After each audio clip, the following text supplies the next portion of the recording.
All right, we're on. Cool. Oh.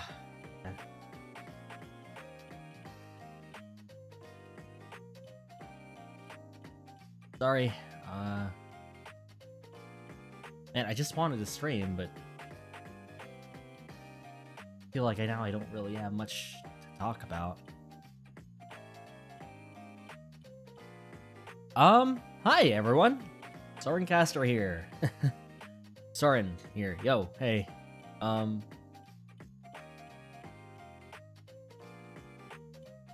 Man. What was I thinking about?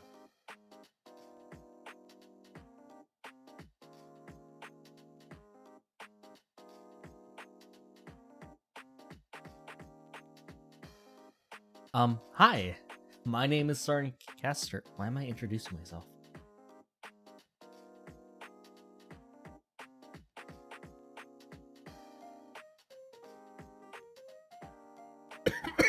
Has it really been this long since I've done one of these? I basically do one of these whenever I stream, though.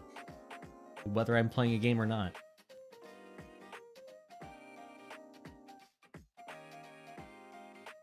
But, yo, hi. How's it going, everyone? It's a really cloudy day out here for some reason. Despite what the blue background may say. But, yeah, I don't know. I just feel the need to hang out, I guess. Kind of catch up.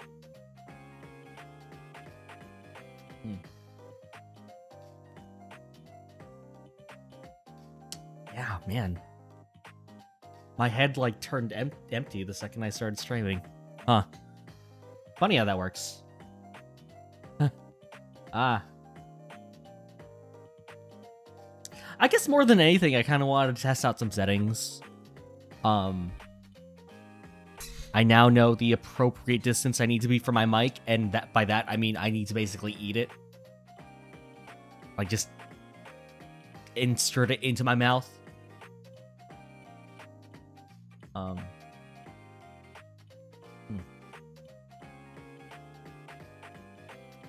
Yeah, I'm... God, I probably should have come into this stream with a game plan, huh? Oh well. Whoever plans anything. What is trending on Twitter right now? Oh.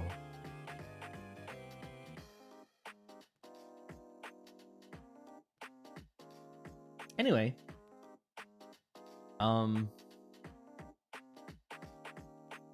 Happy Year of the Rabbit. The hare? I feel like one of them is always way more correct. I think it's Year of the Hare, right? Like I'm sure it doesn't super matter, but I feel like Year of the Hare just makes more sense.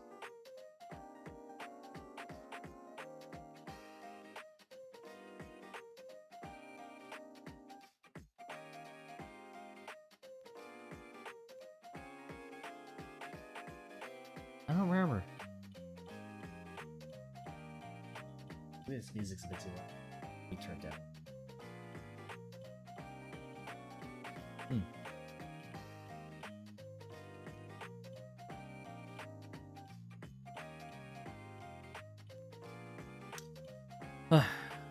I guess I can talk about what I've been playing lately.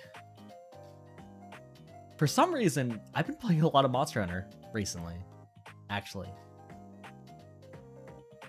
Both kind of with varying groups of people, right? Like, I've been playing with Guma and Tuna. That's one. I've been playing with Blaze. More so on her own stream. Like, we're not really, you know. Aori, yo, hey! Ayo. But yeah, what else?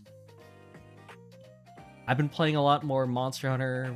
Just in general, like, I've been playing with Dasai too. Dasai and Ven.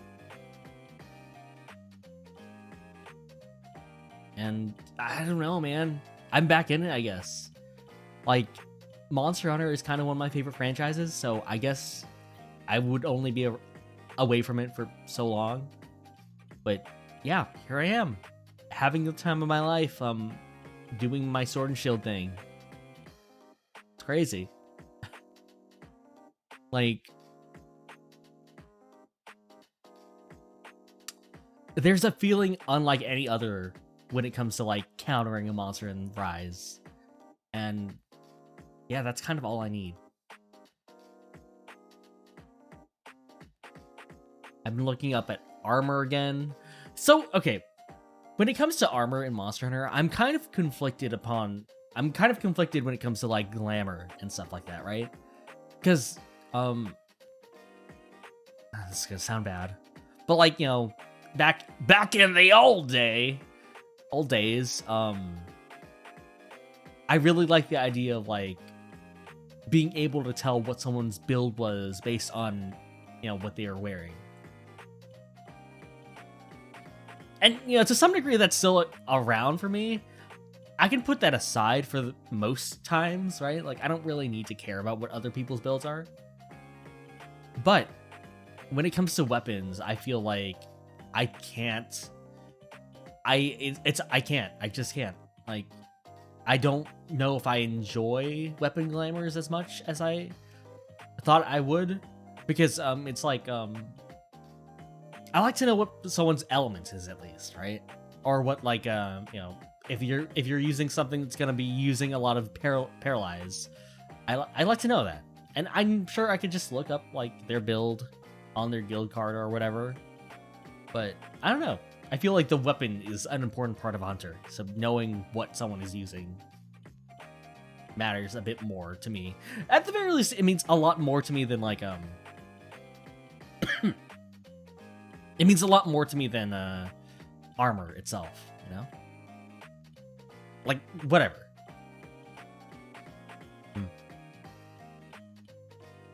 Yeah, just kind of getting back into Mon Hun really hardcore.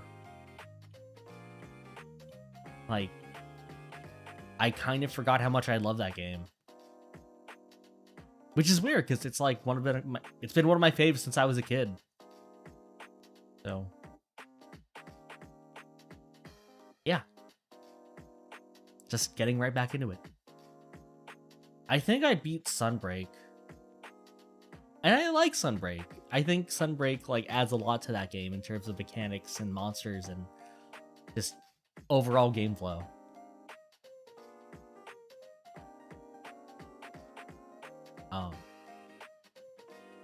Yeah.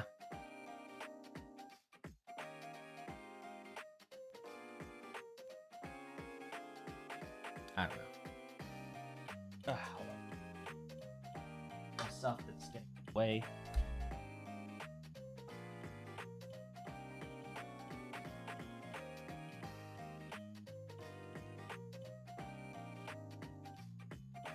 I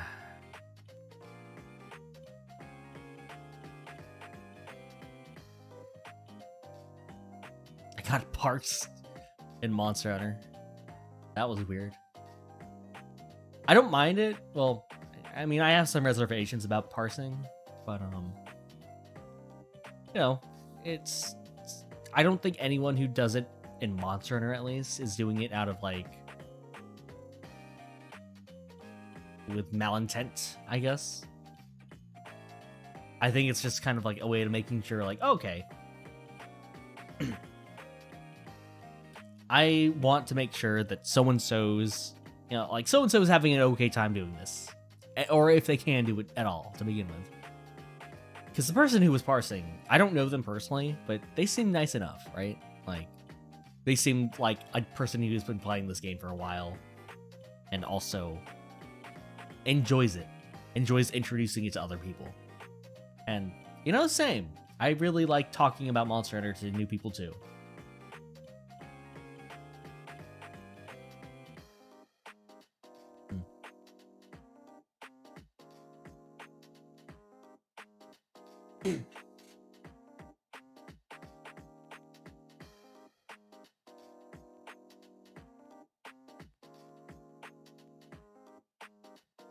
Oh, man. Oh.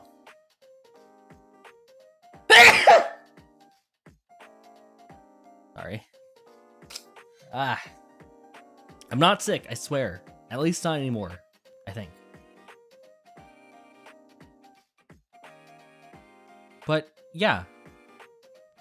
Ariel, yo, hey, welcome.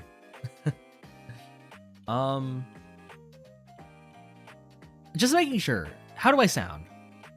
Because I've been messing around with some mic settings. Because whenever I'm on Discord, everyone always tells me I'm really quiet. But yeah, I don't know. I couldn't like. Obviously, my OBS settings are different than my Discord settings, so I should really probably just get on call with someone.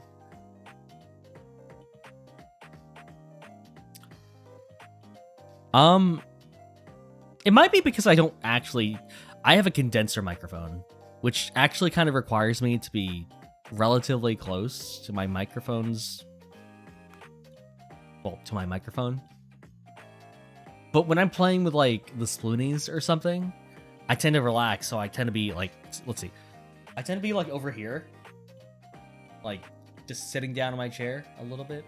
And I'm not sure if that sounded different at all, but if it did, then that's probably why. Yeah. Again, when I play with, hold on.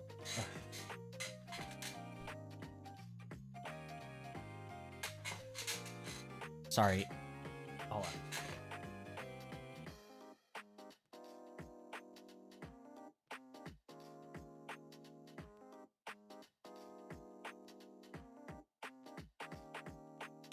There we go. Yeah, when I'm playing games, basically, I relax a lot. So I tend not to be in the optimal position to be heard. Speaking of being heard, hold on. There we go. But thank you, Ariel. Thank you. I am slowly learning what is wrong with my setup and making amends to fix it. Oh, man.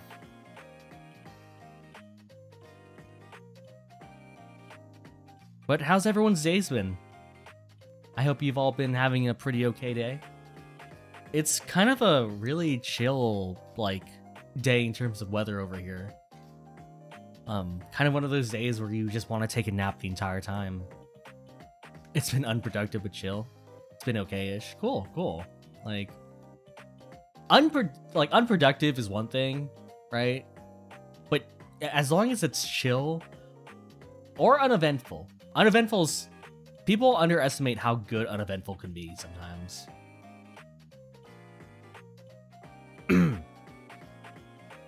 Yeah. I really, like, uneventful can be seen as boring sometimes, but for most times, it's kind of like, okay, yeah. Nothing happening is actually pretty alright when it comes down to it.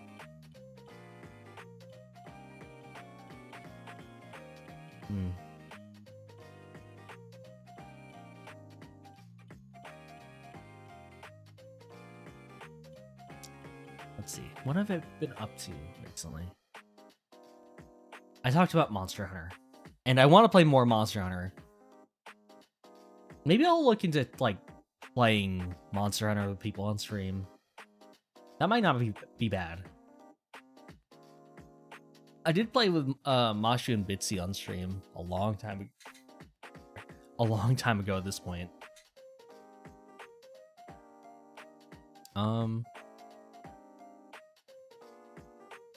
Maybe I'll, like, make a post, like, hey. Like, I know Chef wanted to play Monster Hunter, and I wouldn't mind. I've just kind of been... I don't know. I've been slacking on, like, reaching out to people for collabs. Monster Hunter Rise. I have it on the PC, so it's like... You know, I need to make sure other people have it on the PC as well. You think you own that one? Maybe. Oh, hey. Like if you don't mind playing Ariel, I'd be definitely down. You have so many games you haven't played. Yeah. I just bought some on sale during the Steam sale a while ago. And I should probably get around to those. One of them is definitely a game I want to play on stream. Well, both of them are, really. And, you know, we'll get around to them at some point.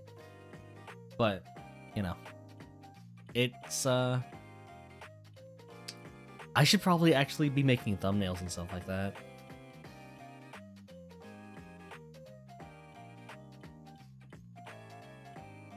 Like, I've been trying to upload things onto YouTube. Onto my YouTube for, you know, just for the sake of it, right?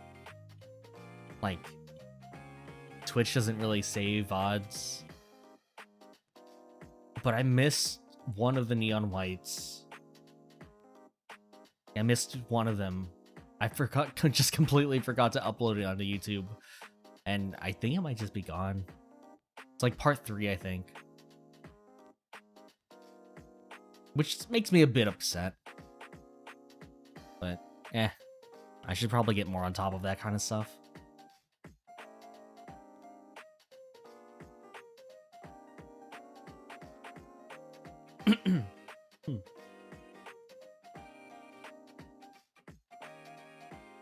Let's see. Maybe not. Maybe not. You have time. Yeah. Well, I think the thing is I didn't, like, it's already gone, and I didn't actually get around to, like, exporting it. But whatever, it's fine. I'm sure nothing too big happens in part 3, right? Right?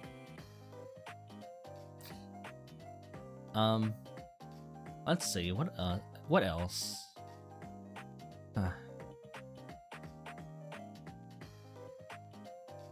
Sure. I've been playing a lot of Backpack Hero.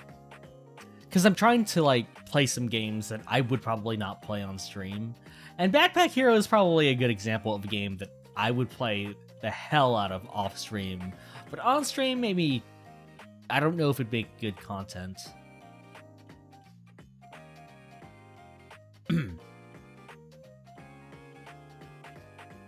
Like, a lot of the games that I play off stream lately have been very, like, other than Monster Hunter, have been very, like, oh, I guess Monster Hunter is also very grindy. But yeah, like, I've been playing Backpack Hero. I did used to play Vampire Survivors on stream, but that would just be in lieu of a save point. And, you know, I might as well have a save point at that point for music. And not, like, bitrate ending graphics. But yeah, I don't know. There are some games I've wanted to play on stream, but, like, for one reason or another, I can't. Chrono Trigger is one of them. Chrono Trigger. It is a, you know, Square game, Square RPG, and I'm sure most people have heard of it. But I've wanted to play it on stream for a while. It always crashes.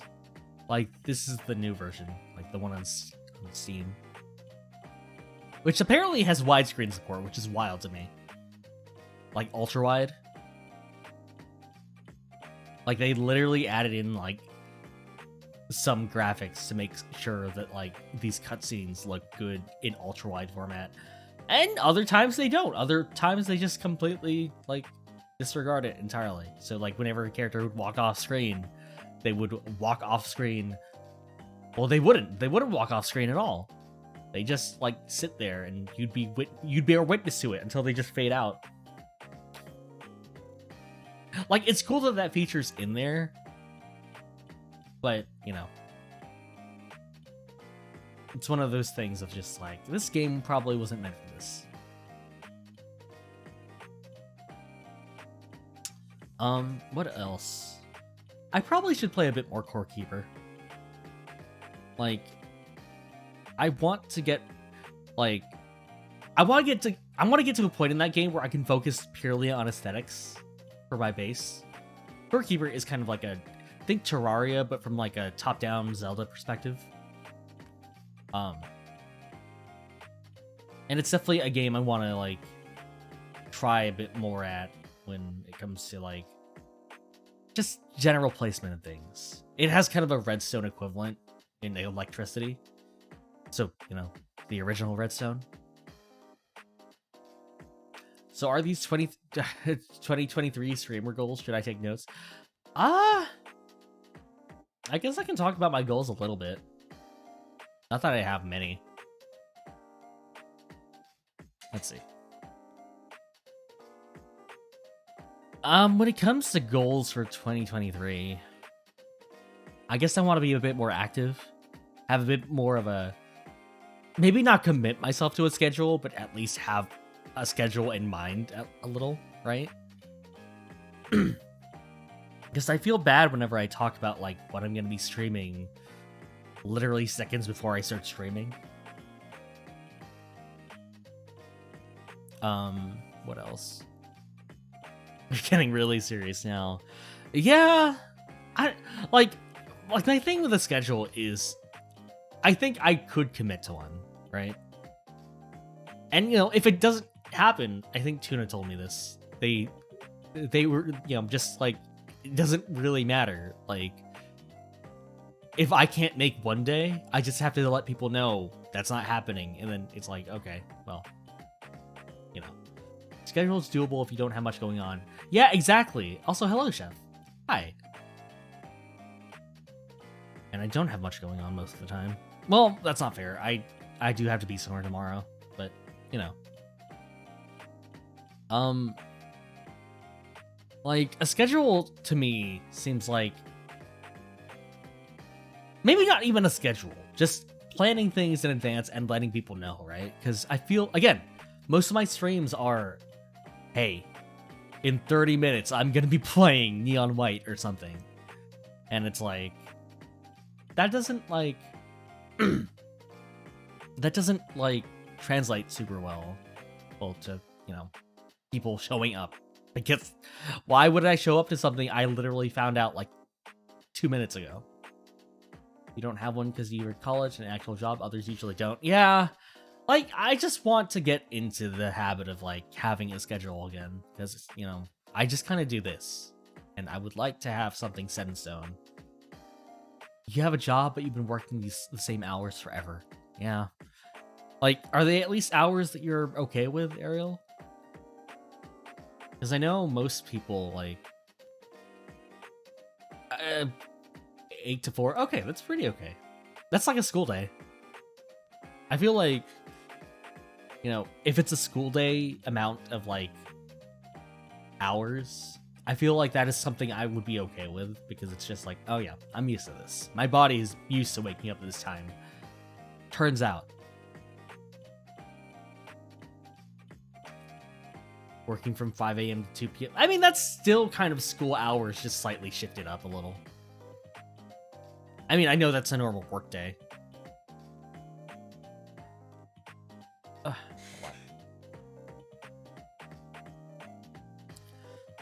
Yeah. What other goals do I have for 2023? I guess work more on emotes and redeems and stuff like that. I'm very unsure of what people want when it comes to redeems. And I want the redeems to be a bit more used to, like, a bit more suited towards me in terms of what I put out. A singing redeem. I do want to sing at some point. You're not wrong. You used to do classes and 2 jobs when you're in college. You don't envy me. Oh. Fair. Clearly not biased at all. I don't even know what my voice is really suited for when it comes to singing. Because I've been trying to, like, find a song that I would be wanting to do a cover of lately. But I don't know.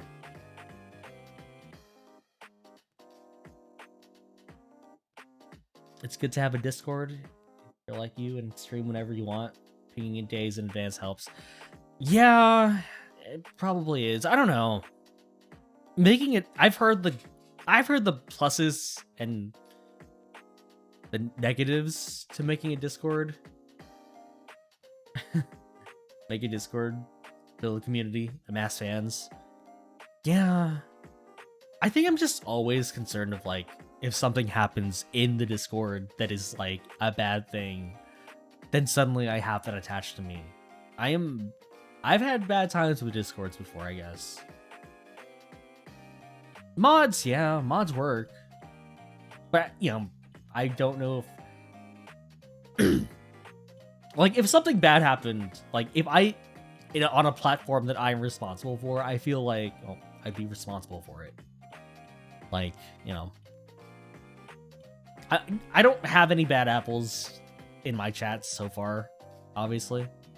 I think all of you guys are pretty good. But, you know, I never know.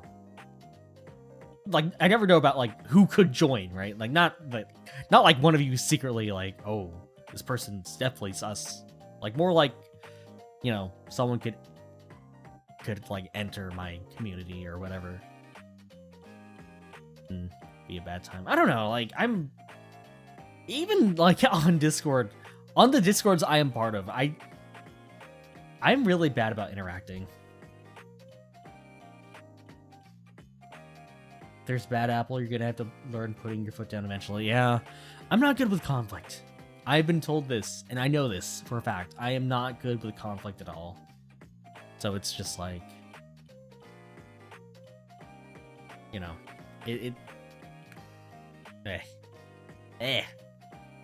I'm gonna make a Discord at some point. Hold on. Oh, this chair squeaks so much. Guma, yo, hey.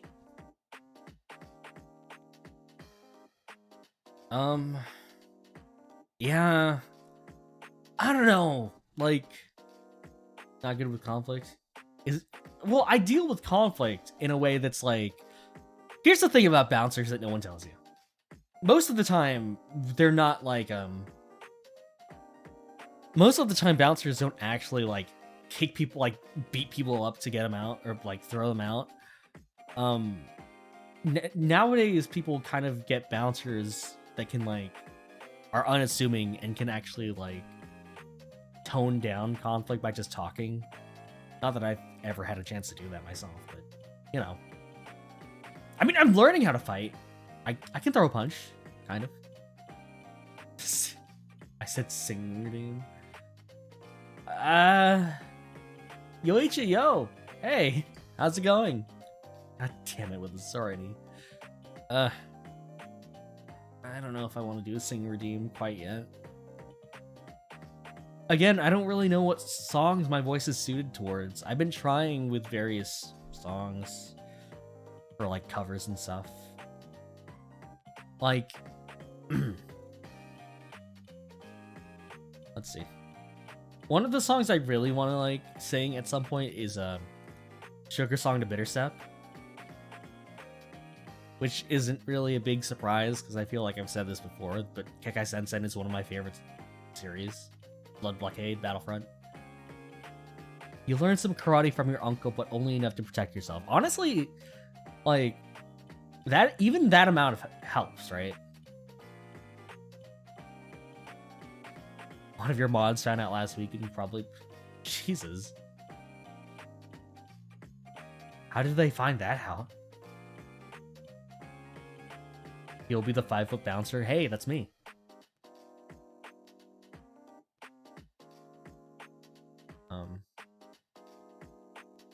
It's a good thing you're a chef. You don't want to... Yeah, I've learned from Yakuza that people with knives are annoying to fight.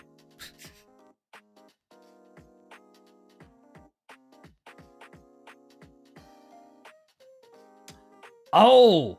Oh, geez, Yoichi. Oh. I did not know that about you. Interesting. Yeah, you'd probably also beat me up. Probably. really want to throw the Splatfest into the sun. I like the Splatfest.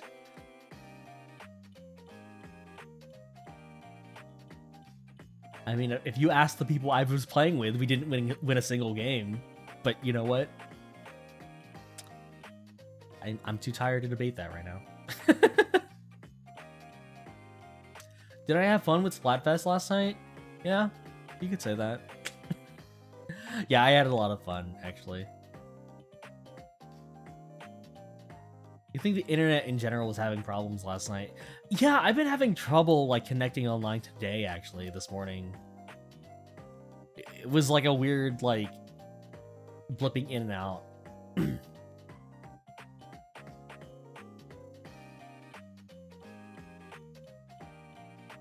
Hey, Ari, I'm not here to win. I mean, I kind of am. But I'm just here to have a fun time. The results of Splatfest don't really matter to me. You're here to win. Okay, Ariel. You've been succeeding at Splatfest. You just haven't met anyone besides Team Sweet. Yeah, it's like, here's the thing, right? I picked Team Sour because other people pick Team Sour, but like in terms of like asking, hey, what would you want in terms of like a flavor? Spicy and sour are literally two flavors that some people just can't stand, right?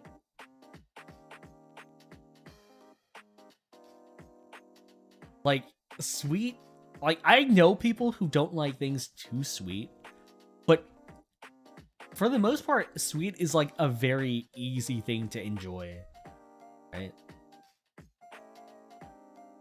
You've been having bad internet for days. Your router's in your room, you're in a flat, your mom has COVID, and you and your bro share a room. You spent days in the kitchen, 1 bar of internet there. Jeez. My condolences, Chef. I hope everything works out okay. I do remember you saying something about that your internet's been kind of whack recently. And, you know, here's hoping it gets better. As well as your mother, please. Like, internet schminternet. I hope your family's doing okay. You don't enjoy sweet. You would have picked spicy if not for friends. Yeah, it's like, well, I know people who don't like sweet, but I also know people who literally cannot handle like sour or spicy. And the thing about spicy is that, like, you know, I used to be someone who would make fun of someone if they couldn't take spice. But spicy is literally something that, like, is hardwired into your body, right? Your taste buds. And not even your taste buds, because spice is just pain. Spice is a literal pain. And some people can't handle even the barest amount, and that's like my condolences to them, right? Because it's like, I like spicy sometimes. But I understand people who can't, like, take it. Because it's like, if your body is literally built in a way that does not allow you to, like, enjoy spice, it's like, that is an actual biological, like, thing. Like, no shame there. I don't know about sour. I'm assuming it's something similar in sour. Like cilantro. Jesus. There's a leaf in my food. Please get it out. I do not wish for this leaf to be in here. Yeah, I don't know. Like, I try to be a bit more mindful about kind of stuff like that, right? Like, I never want to make fun of someone for, like, something that is out of their control. Like, now if they like feet, that's something within their control. Didn't you say height was a skill issue? Well, I can say that because I'm short. I am literally 5 foot nothing. I might be 5'1". I don't know. But I can say that.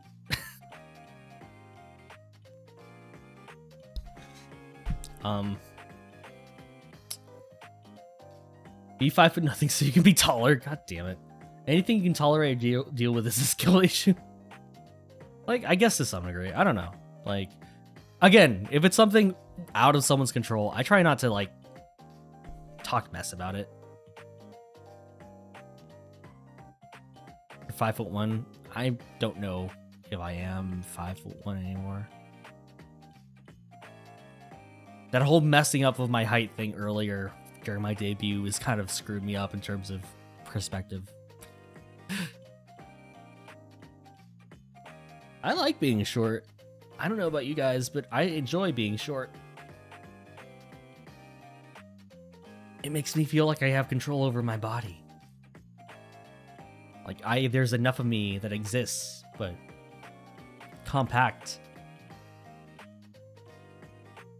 Fun size? Yeah, fun size. You use your short and cute looks to solicit help from strangers. I used to do that in high school. Like, well, I used to do it once in high school. PETA, yo, hey! Good games last night. Because we totally won all of them. Like, again, I try not to use it to my advantage too often, but there was one time in school where I was like, I was running the mile, right? And I'm not good at endurance. I do better in short bursts.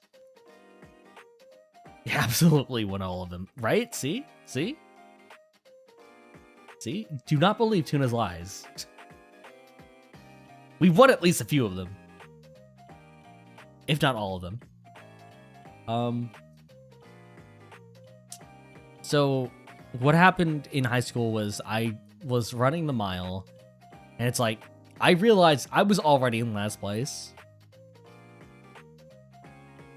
Not that place mattered, but it's like a good indication of whether or not I'm gonna pass. And it's like, I was running, and it's like, okay, all right. I'm small. I am slow. My gym teacher, at the very least, is sympathetic towards me. I'm going to go even slower and kind of, like, I'm already kind of coughing because I'm out of breath, but let's, like, amp that up a little bit. And then they'll tell me, hey, take a break. Soren, take a break. You don't need to finish. It's fine. You already got, like, here's the thing. I aced all of my other tests in PE. Believe it or not. Again, I'm just bad at endurance. Running endurance. Like, I can hold on to a bar for as long as I need to. That is something I've found out about myself. I can lift, I can, like, do a, what are they called? Not a deadlift. Well, I can do that for a long time. To the point where they need to tell me to stop because it's like, oh, that's enough. We need to move on to the next person. Let's go. You ordered a piano and two very nice men moved it into your apartment for you. Just be short and cute and struggle. That's the life. Manipulation 100. I only did it like once or a few times in high school. Nowadays, I'm like, whatever. If you want to help me, feel free. But any struggle that I am in, I'm struggling for real. Let me tell you that. In your defense, you would move it yourself and you would absolutely have the time. How much can I bench?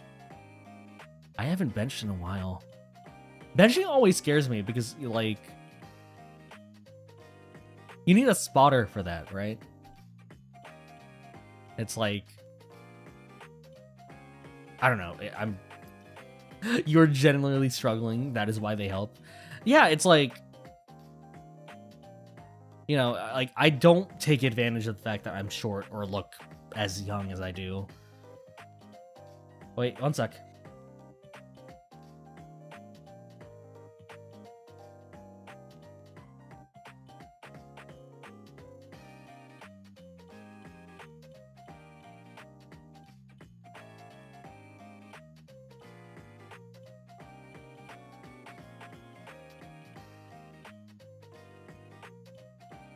Sorry about that. But yeah, I don't know. I enjoy being short. It is. I was gonna say it's helped me, but no, it really hasn't. Like, at all.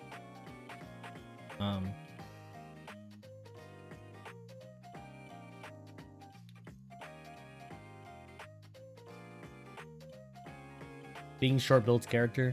Yeah, it's like. This is gonna sound silly, but I feel like what made me okay with being short is seeing a lot of like characters in fiction who I liked also being short, and it's just like, okay, being short is alright. Turns out,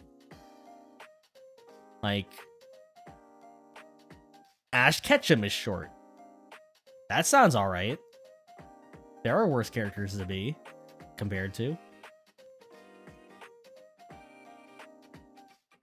Weirdly enough, there was like I remember I was on the swing set and two of my other friends were with me. And, you know, we were talking about things like, who is the leader of this group? And one of them was definitely just like, oh, it's Soren, obviously. And I was just like, why? And they were just like, because you're the short one. We're like Ed and Eddie. Which would make me Eddie, who is the leader. Is he my favorite? No. But that was the lot I was given, so I might as well take them up on it.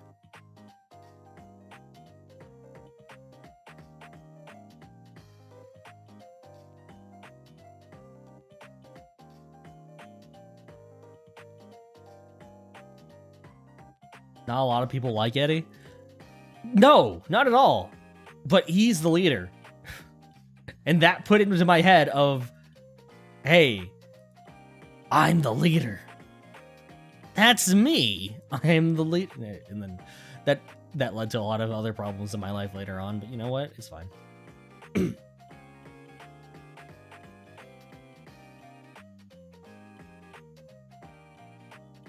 He's an ass, if you remember. Definitely.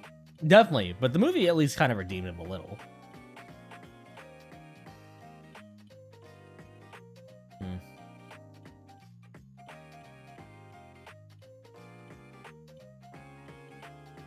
Who else was short that I really enjoyed? Like, I mean, there's the Lord of the Rings, but they're hobbits, so it's like, I feel like that's cheating a little bit.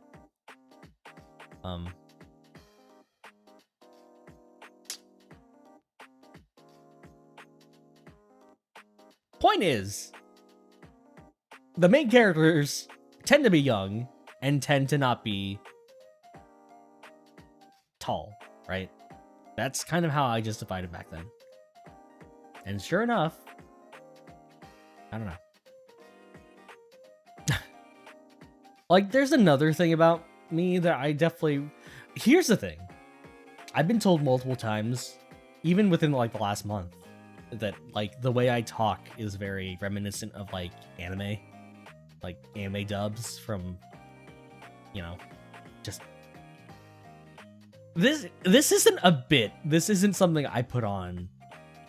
This is legitimately just how I talk. And I want to say it started out kind of as a bit.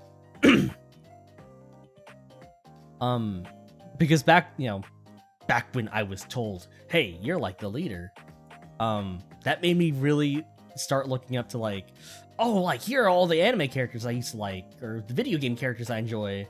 And it's like, they talk in a very particular way. So I need to be that articulate and, you know, if they're, you know, in that space of voice in order to sound cool. That's like, you know, I don't know. Like, I remember a very specific voice I remember being inspired by was like Tai from Digimon.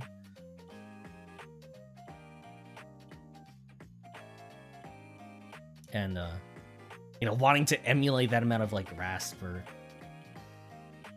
It's like, here's like this little kid trying to sound like this 30-year-old, 40-year-old man trying to sound like a little kid. And it's like, I mean, you know, puberty eventually happened, and I guess I eventually got there. Maybe, a little bit. Here's the thing, I don't even remember what Tai says most of the time.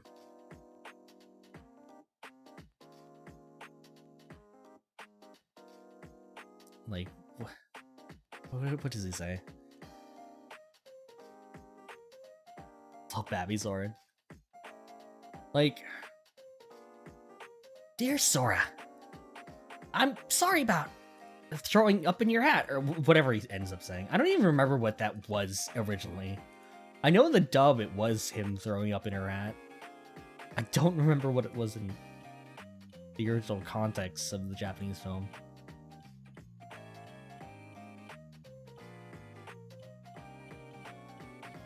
Let's see, what?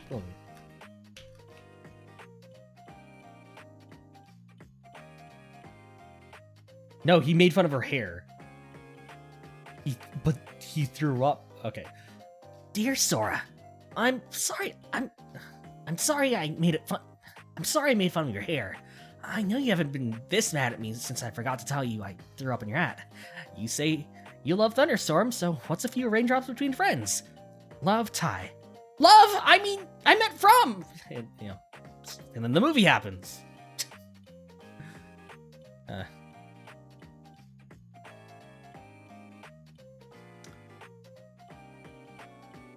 That movie made me very scared to tell people, like, hey, I platonically... Wait, platonically? It's platonic, like, you're on friendly terms, or is that reciprocal? Whatever, like, that movie made me scared of, like, ever getting the wrong idea of, like, oh, platonic, yes. I'm not actually sorry. Your hair is stupid and I hate it. Hey, Neon. Platonic, not romantic. Okay, cool. Like, I've always, like, that movie got me scared about, like, saying I love you to people, like, platonically. It's just like, oh, Tai didn't want to get the wrong idea.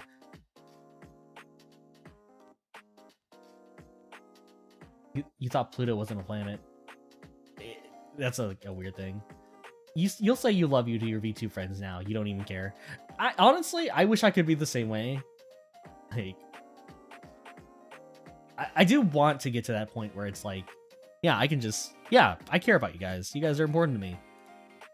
And I do, right? Like, I do get to that point, but it's also just like, you know, I don't want to get the wrong idea. I'm not. Thank you, Ariel. I love you too. But yeah, I don't know, like, I'm afraid of miscommunication, I guess, and conflict. Maybe not afraid, maybe more so, like, averse. A lot of people are playing the Oregon Trail recently.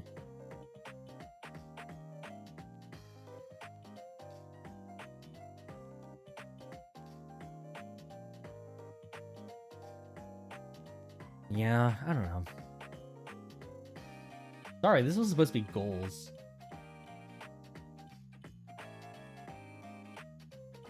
Here's your issue. A lot of VTuber mates you met, like you, Laxi, or whatnot, don't know if you're really a friend, so you just call everyone homies. It's so I mean, we're friends on Steam, right? Aren't we, Chef? I guess we're friends. See, that's how I kind of go about it, right? Like, hey, if we are on a service that explicitly makes us friends, we are friends at that point. It's more comfortable to do once you have established context between you and that person. Like the other day, you said, okay, you love goodbye to a bro in VC. Yeah, it's like, it's definitely like, you gotta know someone to like, friends. Sorry, Ariel. No, we're friends. Well, here's the thing, too. Like, I don't want to, like, it doesn't super matter for me right now, because it's, like, my viewership is whatever. Like, I know it. I know basically everyone who's in my streams. But I'm also very in tune to, like, things like parasocial relationships. And it's, like, I don't think that they are necessarily a bad thing in themselves, but, like, you know, they can be. So I don't, you know, I could call you all friends, but it's like, you know, it's like, I feel like chat and streamer is a very special relationship that is like not quite, you know, it's not quite like friends, but it's not really like strangers. I'm a para. No, I'm not. I swear. It's like parasocial, right? No, I swear, I'm not.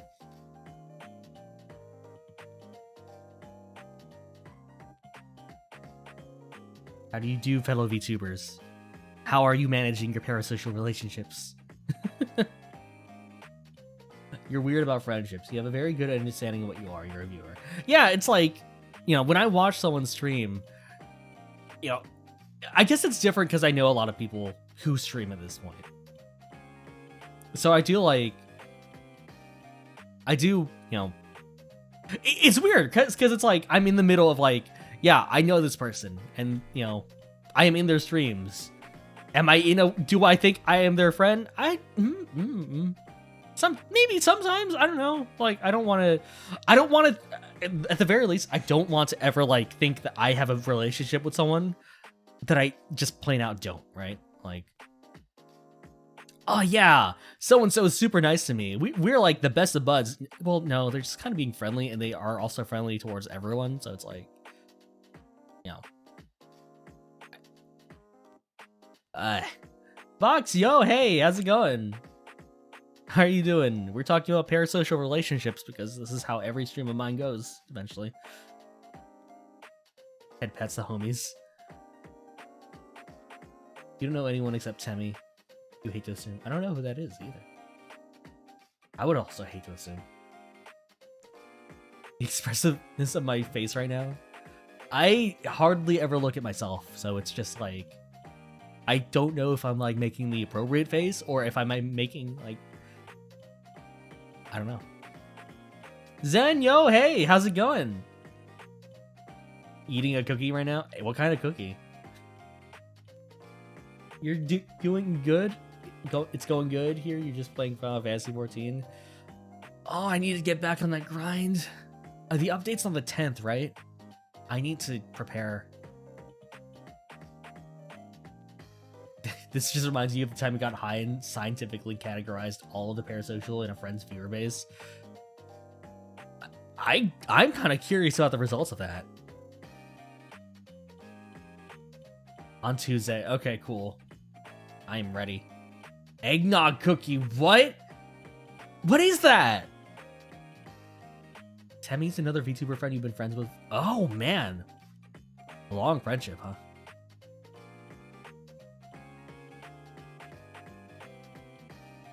That's the dip, homie. It'd be late, but you'll catch you next. Yeah, no problem. Thanks for showing up, Chef. I'll talk to you next time. We should probably play Maltern at some point. I've been playing that anyway, so, you know. It's like a shortbread cookie, but with eggnog instead of milk. I might have had one of those the other day then, because I was very confused at what it was. But my brother just handed it to me, so I was just like, okay. I'm not going to turn down a free cookie. I'm not allergic to anything. Final Fantasy 14. The post-Endwalker run waits. We got distracted by the island sanctuary immediately. Pina! Friend! I am... Oh shit, I have been slacking on my island. But yeah, island's fun. I enjoy the island. Just gotta sort out your internet. Yeah, no problem, Chef. Take your time. I'm gonna be here for a while. Back to the island I go on the next patch, yeah. Like, here's the thing. I don't even do... Yes! I don't even do a lot there. I just vibe. I just vibe.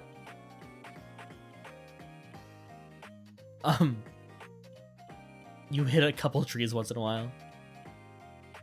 Like, I basically rush to the end to get, like, the quote-unquote end, right? Like, I wanted glamour.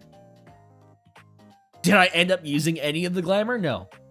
But then I used one of the mounts, and I'm forever gonna be using that mount because it's my favorite mount now. Because I earned it. I earned it. I earned it before anyone else did. No one can take that away from me. And now everyone has it, I think.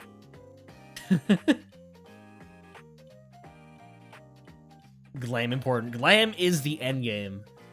I say as someone who's just been rocking like the default red mage artifact gear for like since Stormblood.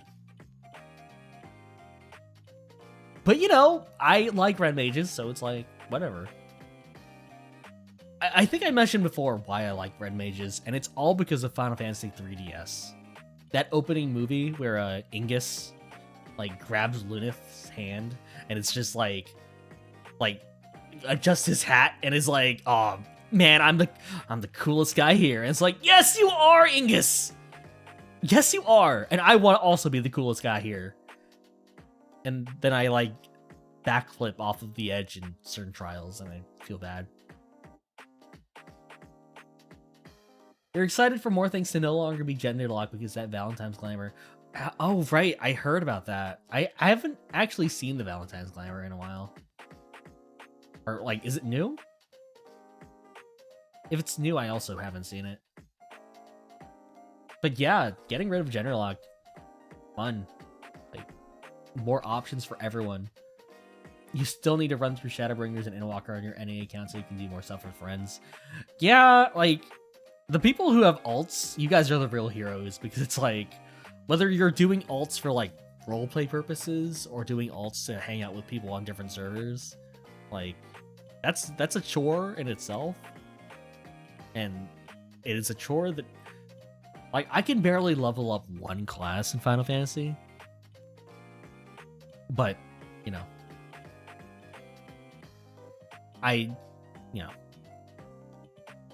if I had an alt, I would probably actually want to, like, do things. You just kind of wander around, you need someone to hold your hand. Oh, have you tried out Final Fantasy XIV, Ariel? It's definitely a game that, like... See, I got into Final Fantasy XIV with, like, friends.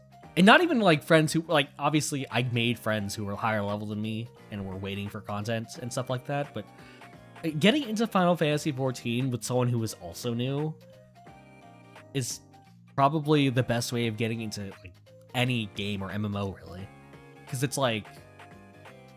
Now you are experiencing not only the story, but also all of the wild weirdness of an MMO.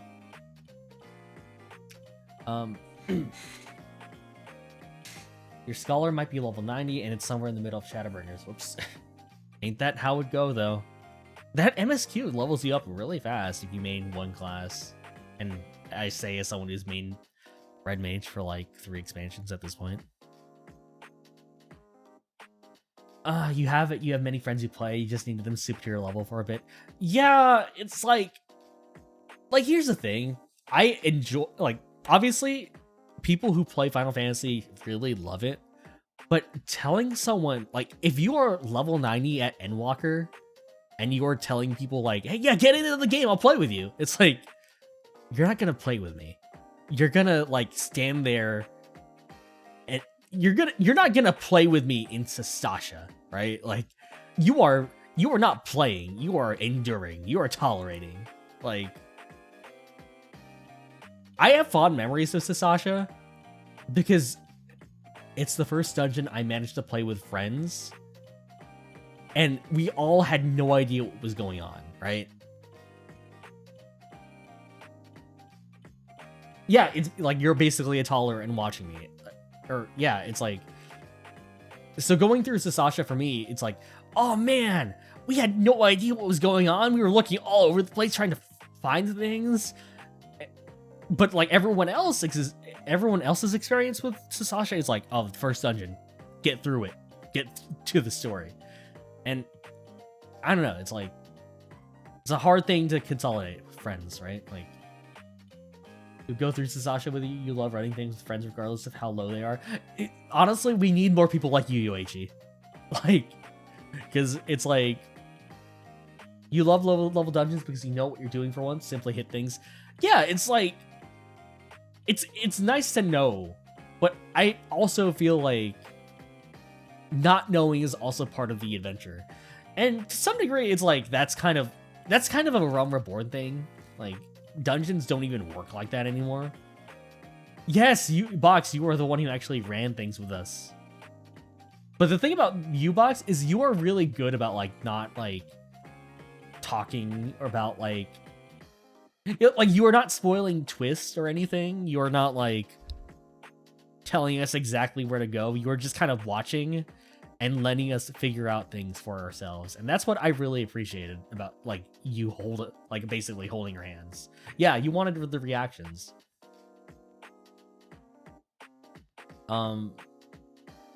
Yeah, the thing about me and Final Fantasy is a lot of the people who hype up Final Fantasy are the people who have been through it. It's like people who really like One Piece. Like, yes, I don't doubt that this thing is really good, but also you are like 1,000 chapters in. It'd be weird if you were like angry at it for any particular reason at this point. I guess I've never really seen WoW Dungeons or raids.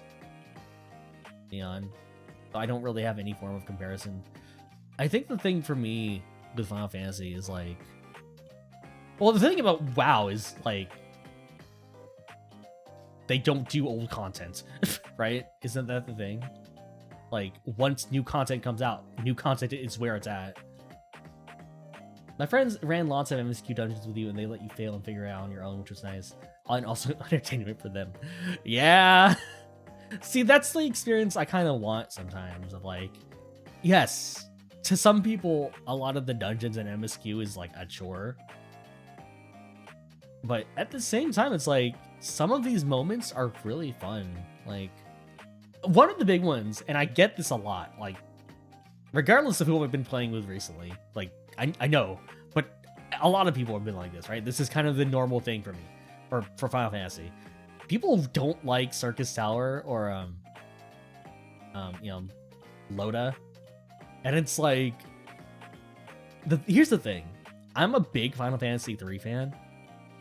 So once I found out the Crystal Tower was in the game and is like a very important thing in the game, I was losing my mind. Box, you can tell him. I was just like, holy crap, the Crystal Tower?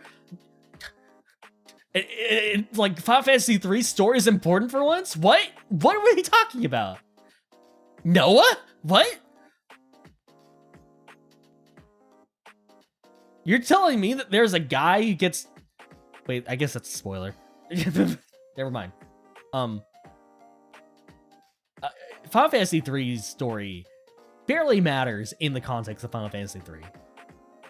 I mean, it's a good story. I still think it's a good story. I still think it's a good very first Final Fantasy game. But in Final Fantasy 14, they love Final Fantasy 3 to the point where it's like, oh yeah, Crystal Tower is a really important structure. Also, all of Shadowbringers is based on Final Fantasy 3. Well, some of it, most of it. And it's like, I was living for that kind of stuff. So whenever I like see like, oh, it's like, it's Xande! It's Xande! Guys, it's Xande! It's like, who cares? Kill it. And it's like, aw, but it's Xande! Come on! You don't even know it was on... I always feel bad. Because I know it's like, it is another chore. It is yet another roulette in a big game full of roulettes. But it's like, it's such a cool reference. And also Crystal Towers, like, when it comes to Final Fantasy, I'm very much someone who more so appreciates like the grime. Like, if you ask me an aesthetic for Final Fantasy, for me it is like paper maps and caravans, but that's mostly because I really like Crystal Chronicles. So when you get to like the chrome and the crystal, you start to lose me a little, but then into the context of like Crystal Tower, it's like everything in this is crystal. This is Final Fantasy to me. I have no idea what I'm talking about. But yeah, it's like, a lot of my moments for Final Fantasy 14 are definitely like, oh yes, you guys made me one-on-one the final boss of Realm Reborn because you thought it would be funny. And I will always have that. They do love crystals in their Final Fantasies. Yeah, it's almost like it's the logo sometimes. But yeah, it's like, if you need to get into a game, definitely get in with friends. Friends at like base level so that like you can experience a story together. Because most of Final Fantasy is reading up to a certain point. Because at that, in Realm Reborn, they didn't really have a lot of money to spend on it. So it's just like, you know, it's a lot of text boxes. And then at some point they get to the voice acting and it's like, oh yeah, hell yeah. Now I'm just basically watching a movie. Or, you know, playing a game with voice acting, I guess. I don't know. Like, I have such a weird opinion on, like, the whole fervor around Final Fantasy 14. Because it is definitely well-deserved. But I think, like, getting newbies onto Final Fantasy should just be as simple as, hey, the game is kind of free. The game is free up until a certain point. At which point, hey, yeah, you're probably already hooked at that point.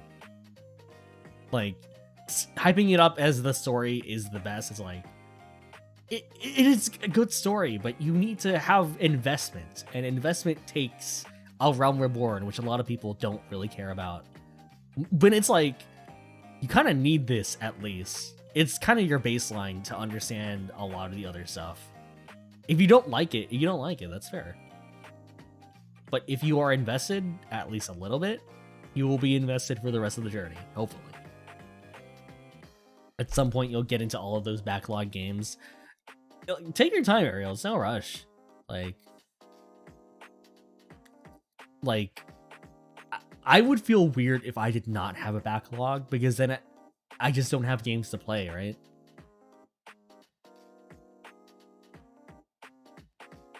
Like, enjoy having options. One day you'll figure a good schedule to do for Final Fantasy 3 stream. Here's the thing, Box. There's not really a lot of story in Final Fantasy 3, which is kind of my one, like, it's kind of my one, like, caveat about recommending it to people, because it's like, there's hardly a story. Like, there is a story, but it's like, the characters in the 3DS, the DS game, yeah, even in the remake, there are characters. That is kind of it. They are all kind of cookie cutter. Like, the thing about Final Fantasy 3, and it's kind of the thing that kind of gets me about games, about, like, adventure, is it is entirely about the adventure. Like, the characters have traits in the remake, but only enough to be like, oh yeah, we are characters. We exist. The plot, there is a plot. There are really good moments in the plot, but, you know, it is lacking in story, even comparison to Final Fantasy 2, which has a more of a story than Final Fantasy 3. The whole thing about Final Fantasy 3 is it is kind of the first one that really focused on the job systems. So the entire thing about Final Fantasy 3 is, hey, this is my story, this is my adventure, I will let, like, this is the party that I have built myself, and this is us just going on adventures across the world and kind of just enjoying it, right? Like, it is kind of what influenced my my ideas on what adventure means and what I like in games that focus on adventure. I don't really need a game to, like, plot out, like, a story for me. As long as I am, like, going through vistas and exploring the world, I'm perfectly content. Um, obviously, I will enjoy a good story told to me, but you know, like I like Breath of the Wild because it's just, for the most part, it is me running around and like just taking in sights and kind of leaving myself to my own thoughts, to like reflect on what this means to me. Like the same for like a Oblivion or Skyrim. I didn't care for the stories in those games because it's like I just get to like look at this real, like I get to go into a well and find like a ring of breathing or whatever, all by myself. Here's the thing, Box. I probably would really like Elden Ring. Probably. I don't know. Like, a Souls game hasn't sold me on its gameplay yet, which is weird because it's like Souls and Monster Hunter aren't too dissimilar in terms of like animation styles. Like everything else, definitely not. But like, you know, animation based system, combat system, definitely. So I would probably really enjoy Elden Ring. One day I'll get to it. Maybe I'll put it on my wish list or something. Remind me whenever it's on sale. You tried Elden Ring, that taught you about things about yourself? Yeah, it's like, here's the thing, right? And it's something, like, I don't mean any offense to anyone who likes Elden Ring or likes anything popular. Because, you know, the Souls games weren't popular to begin with until, like, I mean, it was a slow burn with Souls, right? Like, because Demon Souls didn't really get much recognition, and then Dark Souls happened, and then, like, oh, hey, wait, this type of gameplay style actually is interesting. It taught you you're not that type of gamer. You suck. It's fine, Ariel. Like, life is easier once you accept that, like, there are games that you're good at and there are games that you're not. Demon Souls, sad. Yeah, it's like people people. I feel like there were a bunch of people who liked Demon Souls, but like Dark Souls, for whatever reason, I'm not entirely sure why, was the one that took off. And here's the thing, don't ever feel like bad for not liking a game, like, especially if it's popular. Like, I can't even really articulate why I didn't gravitate towards the Souls games, like, at all. Like, it's literally right up my alley, but I just never got into them myself.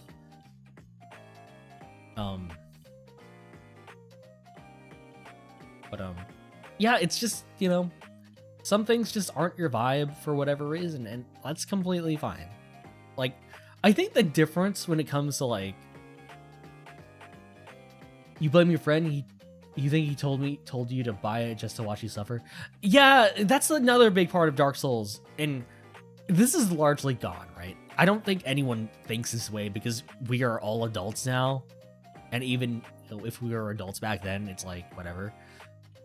But Dark Souls had that initial vibe of, like, especially in the fan base of, hey, this is the hardest game in the world. Like, you're gonna die edition, right? And it's like, it's not really that hard. It's a game of memorization, and, you know, not to say that it's not difficult, but it is definitely like it is learning systems and learning patterns, which is kind of more reminiscent of, yeah, it's a lot of patience too. Like, it's not hard. It is different from, like, well, it was different from basically every game back in the day. It's more similar to games of the old, of, like, you know, where you had no idea what was going to happen and you just kind of had to live with it, right?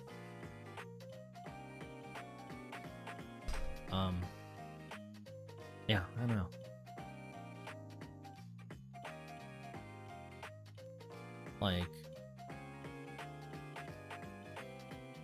Like, not everything popular is something that you'll gravitate towards. And I think the sooner you figure out what you are actually into and what you're not into, the more the less the like you are saving yourself a lot of strife in the future for that, right? Like,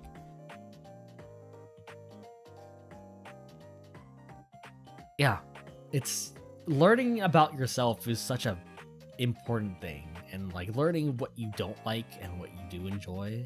It's like, yeah, it doesn't mean you should stop trying new things, definitely not, but you know, learning about yourself, learning what you do gravitate towards and what you don't. Like, if you could explain to yourself why this doesn't vibe with you, then no shame in not liking that in the future. Like, what don't I like? Or what do I like in general? Again, I like adventure. I like things that like let me do things on my own. Doesn't necessarily mean I don't like a handheld or like a narrative. I just like having agency in said narrative to some degree. Or I want that narrative to be well written to the point where I don't even care. You at this point, you mean at this point you like what you like? Yeah, yeah. Like definitely just enjoy what you enjoy doing. Like definitely take suggestions, but also definitely keep in mind if those suggestions are like okay. Is someone suggesting something to you because they know you and they think you would actually enjoy this? Or are they suggesting it to you because they want more people to talk about this thing and is their favorite thing? Like, that is something I keep on like thinking about, right? Like, whenever I suggest something, am I suggesting it to them because I genuinely think they would enjoy this piece of media? Or am I suggesting it to them because like, I want them to like it, right? Find yourself sometimes backing up to things you didn't like just to try them and realize you do like them, just secretly high five space.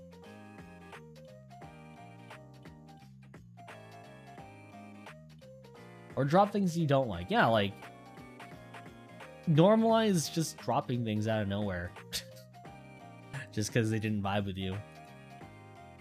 Howdy, Blaze. Blaze works. This works. How goes the hunting? How are you doing, Blaze? You think they suggest it to you because they like it and want you to like it? Yeah, it's like I get really excited when I see someone else get super excited about something. And, you know, if that intrigues me enough, I will try it out on my own. They don't really need to tell me to get into it. But, you know, if someone is like, hey, you should get into this because it's like something I like and I want to talk to someone about it, it's like, you know, it's like, I'll give it a shot. But if I don't like it, I don't like it, right? Doing good. Just got home from doing errands. Hey, nice. I hope how are your errands? I hope you did your errands. I hope they went well. SpongeBob, right? Is that the one about? Why is that in my head now? You'll watch you play it. You can eyeball a game and tell whether or not you'll enjoy playing it. Yeah, like that was the thing I realized playing Neon White is I was having a blast. I'm not entirely sure if that registered, like if that like translated to game, like watching it gameplay, because it's like I am going through a flow when playing that game, like the missions, and I am so involved. But I feel like watching the VODs back, it is very much like, oh, watching a dude basically stare in silence as he like tries to jump this one particular jump over and over again. And it's like, you know, I had a fun time. I'm sure you guys had fun with the story to some degree, but maybe next time I'll play something a bit more involved. I still want to play Mario Kart with everyone. Assuming you guys have Mario Kart. I of course, you know. Like, or Smash. Either or. I can do both.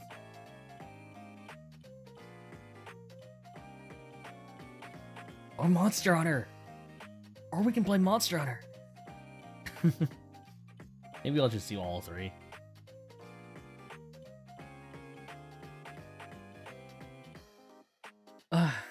Man.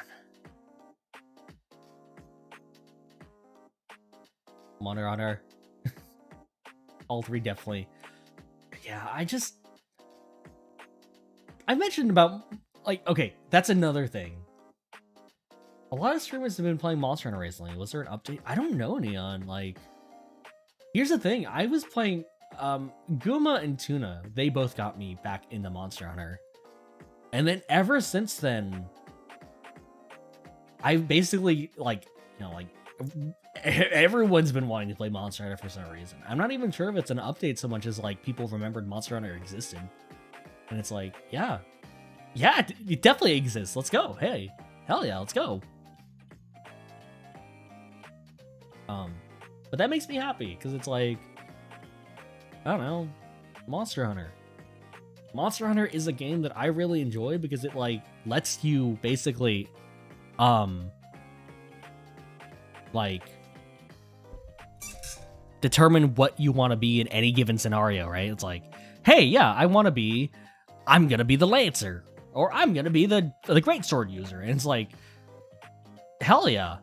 And then on top of that, you get to choose your armor and your playstyle, and it's like, hell yeah, like, do I want a suit that basically drains my entire health bar, but makes me more powerful? Sure, hell yeah, let's go. And it's like, do I want to be a jumpy boy? You bet.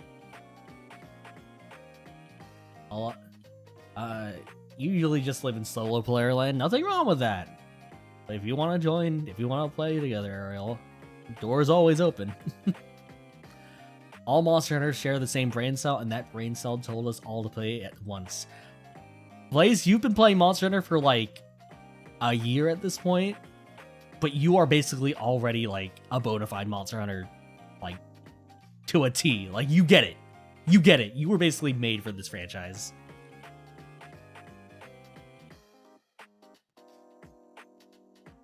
Like, you're open to playing with people you just forget. Yeah, big same, actually. Blaze, it was actually when you were explaining it on your stream, right? Of like, you thought, like, hey, guys, Blaze works. She streams. She's a VTuber. Check her out.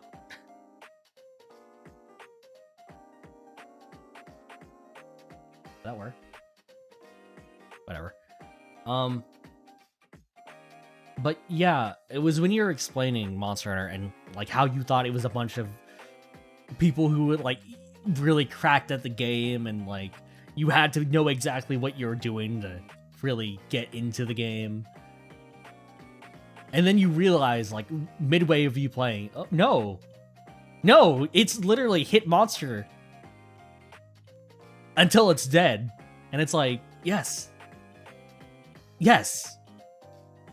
Like, there are definitely people who take it, like, you know, they know all the combos and, like, this is the most optimal way. But it's like, it's a PvE game, guys. It's not that serious. Like, just hit it till it's dead. Look cool doing it. Be cool doing it. That's what I like about Monster Hunter. You can play it as seriously or as brain dead as you like. It is a himbo game! Games are for fun and fun with friends. That's the moral of the lesson here. Play games. Play video games. Try them out. Try these things called video games. I hear they're fun with friends. Like, yeah, hell yeah. I just like seeing people in Monster Hunter because it's like, oh yeah, everyone has really cool armor. And like, they gravitate towards a certain play style. And it's like, you know, if you're learning how to play your job, your weapon type, then, you know, eventually you will play more like everyone else. But there are still those little, like, those little things that are very unique to you that you will always do Not because it's optimal, but more so because it feels good. And it's like, I don't think counters for Sword and Shield are actually where the damage is at. I'm pretty sure most people go elemental or ailments. But I like counters because I feel fucking powerful doing it.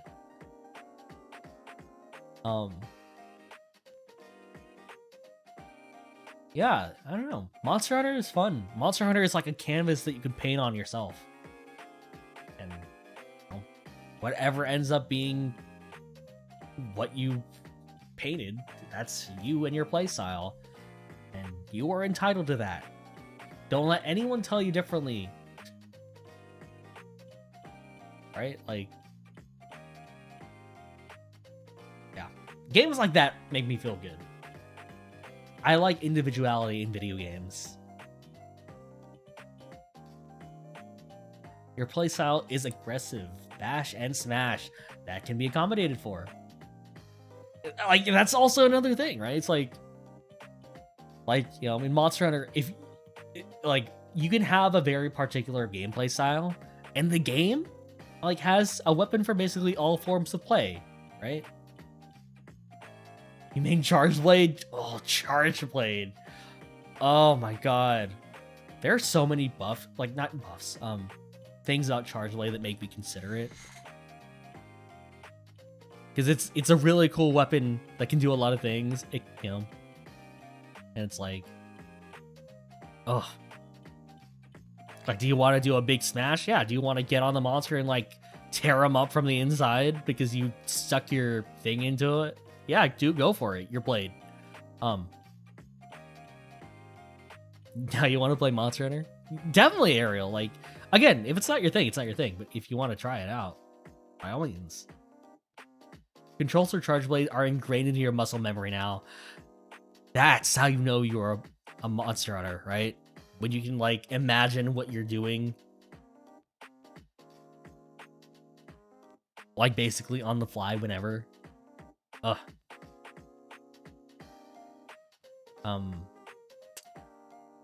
Here's the thing, I really enjoy the little, like, combo move they added to Sword and Shield. The one where I jump back and then, like, jump forward and then do, like, a timed attack that, like, lets me do way more damage if I hit the buttons right at the right moment. That is, like, my bread and butter now. I can do that whenever. I can do that in my mind. I can do that in my headspace. That's just who I am now. This is who I am. This is what I am. And, you know, that's okay. That's perfectly fine to me. I'm a one-trick, but I am a proud one-trick.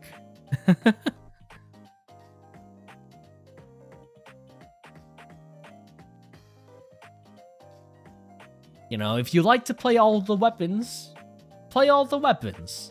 If you like to play one weapon, play one weapon. It's like Final Fantasy. You don't need to, like, level up all the classes. That's not really part of the game, but you can if you want to. Your off weapon is light bowgun. Light bowgun is fun. Especially nowadays. I remember bowguns being a bit hard to use, but, like, nowadays, they're really, like, they are just, like, you know, fun. Purely for the dumb mosquito bugs. Oh, the Vespoids? Yeah. Yeah, I learned my lesson about those recently. I mean, I always knew, but it's like, I don't know, like, I feel like I've been getting stung by the Vespoids pretty often, and it's like, why am I not moving? Oh, because I got paralyzed because this bug came up on me right as I was fighting, like, the Spinas or something. Oh, for farming their parts. Right. I know a good way of doing that is poison bombs. I'm not sure if they're, I don't remember. I guess they're poison kunai now. But yeah, poison is a really good way of being able to, like, make them die but not explode into multiple parts. My god, why am I really quiet all of a sudden? Hold on. Ah! Okay, yeah, we are back. Hello, hi. How are you guys doing? Hold on. Okay, yeah, hi. How's it going? Is this a bit better? A little bit better, maybe? Hopefully? You know how Rua has the rant for Persona 5 for 10 minutes redeem? I should make one for Monster Hunter. It sounds like Monster Hunter is like a franchise I have had a weird relationship with over the years because I actually didn't really enjoy it to begin with. Like, I got sucked in at some point, but it was like me and my brother would have very like arguments about it, right? Of like, which one should we play? Should we play Monster Hunter or should we play Smash Brothers? Because it's like Smash Brothers PvP, but at least it's over in like 5 minutes. Monster Hunter can last, especially the older ones when you don't know what you're doing. Those could last like 40 minutes sometimes. Combined games, Monster Smasher. I mean, Monster Hunter stuff is in Smash Brothers. It'd be cool if there was a character, but you know. The only thing you can really rant about is Lord of the Rings. We all have one of those things, right? Like a franchise or something that we can like talk about for days and upon days. Like, I guess it is Monster Hunter for me. Monster Hunter, maybe a little bit of Pokemon. I don't know. I like to think I'm a Pokemon fan, but I'm a fan of certain Pokemon games. And not the ones that anyone's actually... Well, I don't know. What else? What else do I really enjoy? You have at least 10 of those. Friend, welcome! How's your day been? I hope it's been going well. We are... I guess we're ranting about Monster Hunter now. You can also rant about accounting stuff, but no one wants to hear about that. You know, I don't know. Maybe you can make a compelling argument about accounting.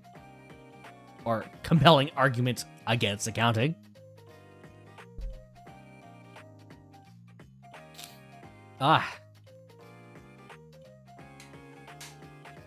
What else is going on?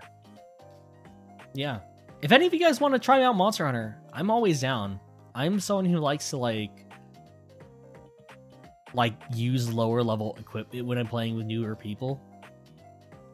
So it's like, you know, if you have interest in it, I would definitely be willing to play. It's been complicated. Hope your weekend's been treating me well. It's all right. It's all right so far. I'm just enjoying my time talking to people. Getting back into the habit of talking to people.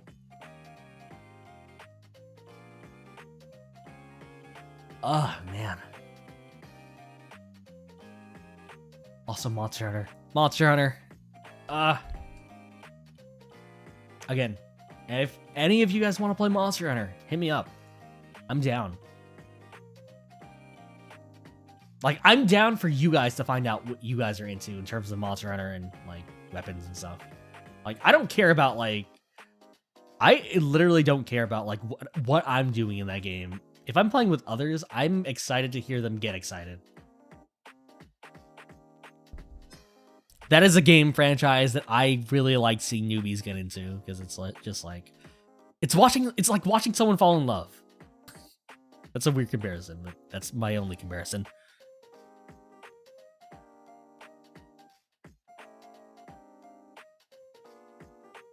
What else?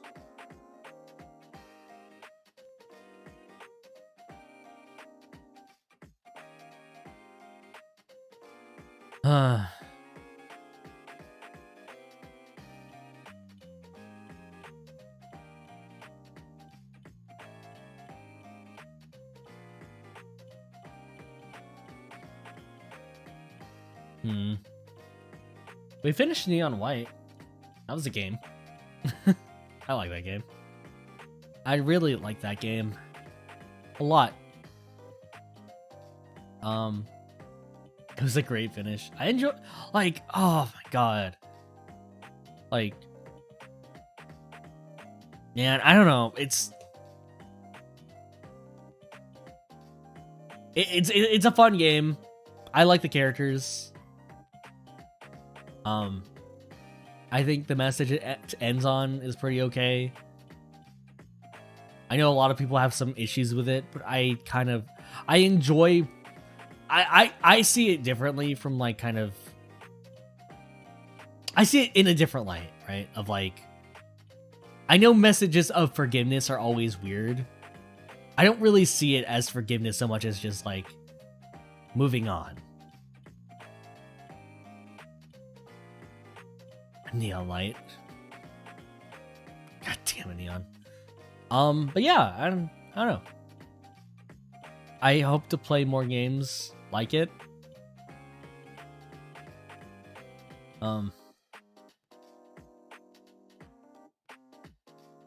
Sorry, I was looking at my like Steam library and I saw that I've been playing. I have 2,364 hours into VTube Studio. That's wild.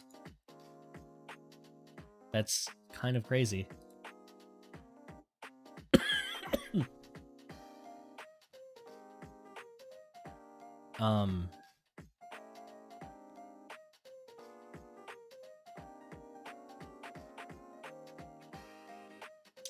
What else is going on? I still have to watch Bocchi the Rock.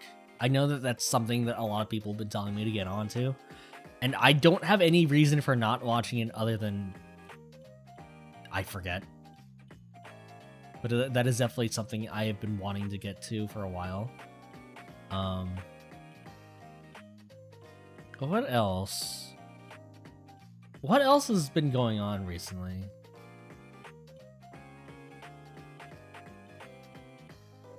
I know that the Nier anime is out. I have reservations about anime based on games, or like games and other media, really. But I know that for the most part, people don't really like people are gonna watch that to see more 2B and 9S and all of those characters.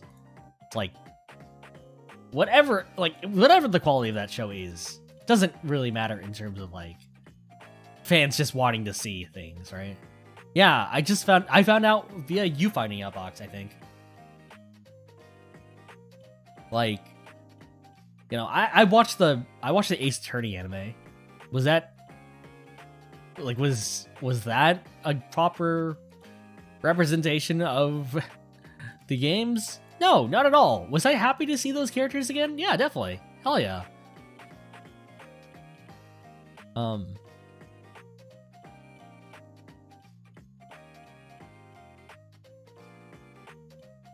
Edgeworth listening to muffled rap music driving his car.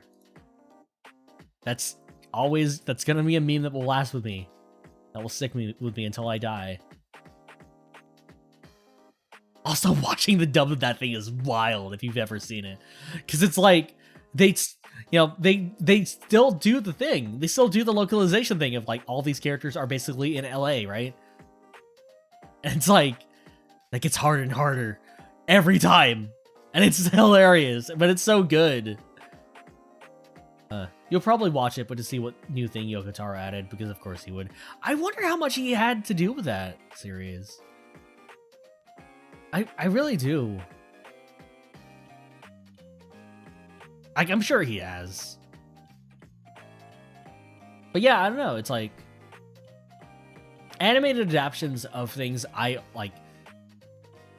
I had a friend who would only really consider like a franchise they enjoy as being like, oh, they made it, when they got like a live action adaptation or like something like that. And I would always just look at them and be like, if you like the thing, do you really care if it quote unquote made it? Because it's like it's like people who look at The Last of Us, right? And it's like, oh man, The Last of Us is a movie now, or it's like a live action series. They've made it. And it's like, they made it a long time ago. Back when that first game came out. Like, why do you need this thing to be made into a movie or like a live action series for you to consider it as having made it? Like, it's the same thing for Avatar: The Last Airbender. I'm pretty sure a lot of people like only really like, I don't know. I get weird about adaptations because it's just like, if you like the original material, that's kind of all you need. Like, you know, if something does the original material better, like, that's one thing, right? And that's kind of a thing that I don't super see often. But you know, it's like, enjoy what you like.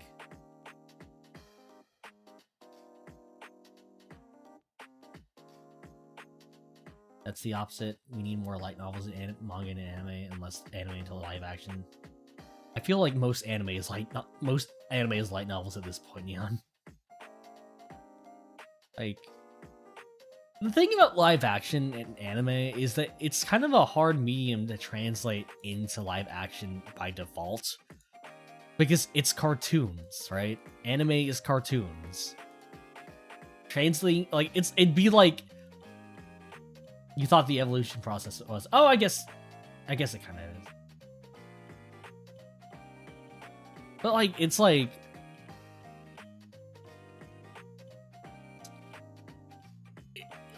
you know, you see all of these people who are like, yeah, this anime movie is gonna suck because it's live action, and like, I don't necessarily think that is the correlation there. I think there are not enough directors who really understand why the source material was so important, or like what made the source material like the source material. Because it's like, you know, like, let's see. If you are basically translating something beat for beat, I don't think that is a proper adaptation of a work, right? Like, you see a lot of people who are just like, oh, they changed this thing because in the source material, this arc took like forever, and then they skipped over it. And it's like, that in itself isn't a bad thing for an adaptation. An adaptation has to take into account, hey, this is gonna be going, like, if it's a movie, we gotta condense the story into 2 hours. What matters in this? What is the core of this thing? You enjoy changes between the book and the movies, to be honest. It gives you a chance to share. Yeah, it's like, here's the thing. When something changes between a book and a movie, like, sometimes it can be for the worse, but most of the time it is because it's like, it is someone looking at the source material and being like, we could delve into this, but this would take too much time away from the source conflict or the source, like the main message of the work, right? Like let's go to Spider-Verse. That's a good example. All of the characters you see in Spider-Verse, like Spider-Noir, Spider-Gwen, Penny Parker, Spider-Ham, all of those are bona fide characters in their own source works. But in the context of Spider-Verse, what they had to do was, like, they weren't looking to add 4 more main characters, right? Those characters were brought in to reinforce the message of, hey, anyone can be Spider-Man. And we gotta focus on Miles, like, his whole thing of, I don't feel like I am up to the task of being this hero, right? So those characters kind of had to be condensed down to, like, their barest elements, if even those, in order to make the main message of the movie stick. That's kind of why Ned also kind of had to get cut. I have watched the extended version of Spider-Verse where Ned is kind of a character. He adds nothing to that story. It actually takes away from, like, the main message of, like, hey, Miles kind of dealing with his own stuff. But that character is a character in his own thing. And it's like, in his own right. And it's like, you know, if you take that away from someone, like, they will get upset.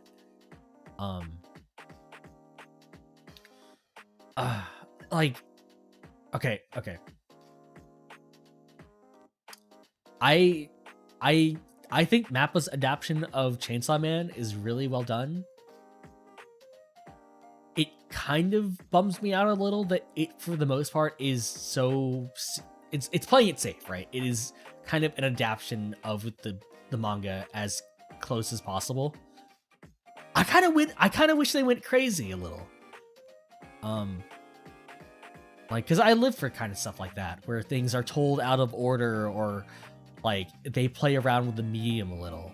Like, I think one of the examples that a lot of people bring up is Aki's sword.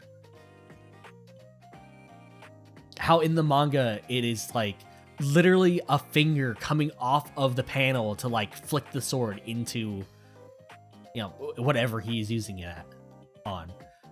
But in the anime, it is just kind of like a default. Like it's there. It exists within the scene itself, and it's still flicking the sword. But it's like, you know, it is a thing in the universe. It is not as otherworldly as something like literally destroying the panel layout in order to get something across. And I've seen a lot of people like propose ways of getting that across too. Like, one of the ones I'm really a big fan of is the idea of like the scene pausing when Aki brings up the sword, and then like zooming out to like maybe not an animator, that might be a bit too hokey, but like, you know, like maybe a claymation hand or something, or like something literally like pausing the scene to get that across. And I really enjoy weird ideas like that. You know, for a long time, I was thinking of how they were going to get the first, like, koan, like the first instance of that off in the anime. And I was like thinking of like, oh, what if it's just like, it's probably going to do the zoom out of the hand, and then it's like him doing the hand sign, and then like just a split cut of the hand being replaced with the thought. Like, you know, there are multiple ways of getting something across in any given medium, and it's like something always feels disappointing for me when they go with something that is like something I could think up with, or like maybe that's a bit too harsh, or like something that like is the basis translation of that event, right? And like I'm here for weird ideas and weird interpretations of things, and it's like, you know, and sometimes it gets into even more wilder executions, right? Like Watch Order, right? Like the Melancholy of Haruhi Suzumiya. Like, people still argue to this day over how to watch that franchise. Do you do it by release order, by like air order, or by like chronological order? People will argue, like, you know, people make that argument for a lot of things. Like, hey, do I start with Metal Gear Solid 1 or Metal Gear Solid 3? Answer, Metal Gear Solid 1, because of course you do. But, you know, people argue to the death about Haruhi because it's like, one was very intentional, and the other is very much like, you know, the actual order of the events. And it's like, hey, which one do I actually go through? Thank you for the care package, Neon. Ugh. Get some water.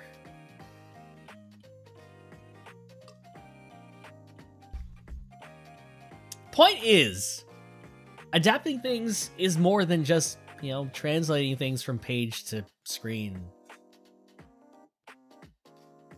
Like, people, you love Haruhi, but you never got that argument. You ended up watching the entire series from a library checkout. I wonder which order it was for there then. But yeah, it's like, hey, like, adaptation is important, and it's not just straight up adapting things from one to another. It's taking into consideration, like, hey, what's important to this message? What can we cut out? Because, not because we don't respect the author, but, you know, we have limited amount of time, and reading something lets you basically watch for the entire thing, or like read at your own pace, whereas watching something, suddenly there is a lens there that you need to absorb the story through, and you know, stuff like that's important. I don't know, man. I get very angry when people disregard something just because it is not a direct adaptation of something, and there's a lot more going on there. You want to say it was just normal order except episode 0, but that episode could come at the beginning or end and still make just as much sense. That's true. That's fair. That is honestly fair. But yeah. Like, adaption's important. Adaption is kind of how multiple people, like, experience the same thing. And it's like, hey, like, people would get heated about that kind of stuff. But at the same time, it's like, hey, come on, man.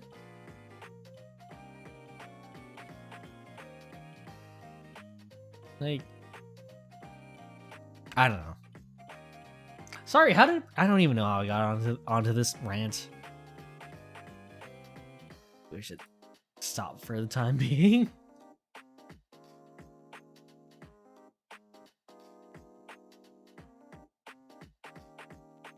Many different tangents. That's me. I am many different tangents all in one.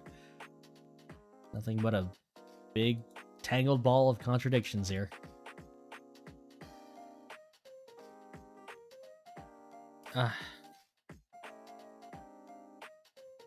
That's being human, you think? Yeah. Yeah. And then finding out where those tangles are, very important. Not necessarily undoing them. I'm a leaf in the wind, however, I'm in a room with a rotation fan. That is probably the most truest statement you could say about me, to be honest. I don't know.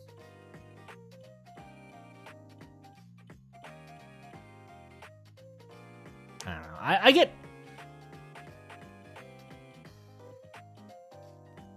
Do you contradict yourself? Very well. Then you can contradict yourself. You are large. You contain multitudes. We are an abyss. An abyss of multiple things. Good and bad. Who's to say what is what, though? That is for you to decide. And sometimes not. Sometimes you're too hard on yourself.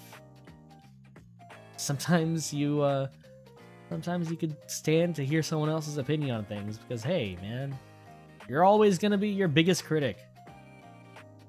And criticism is like one thing you don't really need when you're just figuring things out for yourself. At some point, it's necessary, but like if you're starting out, like don't like if you keep okay. Something I have learned: don't listen to anyone else's advice. Don't listen to anyone else's advice when you're still trying to figure out what you yourself want. Once you figure out that, definitely take advice. Definitely take criticism. But, like, you don't really need that starting out. Like, if you want to get into drawing, if you want to, like, learn how to draw, just draw. Like, you know?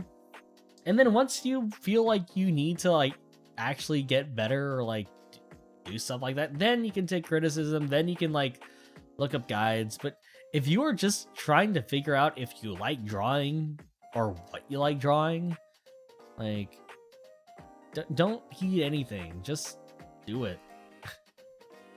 You need to give yourself some room to, like, grow before you actually impose things on yourself.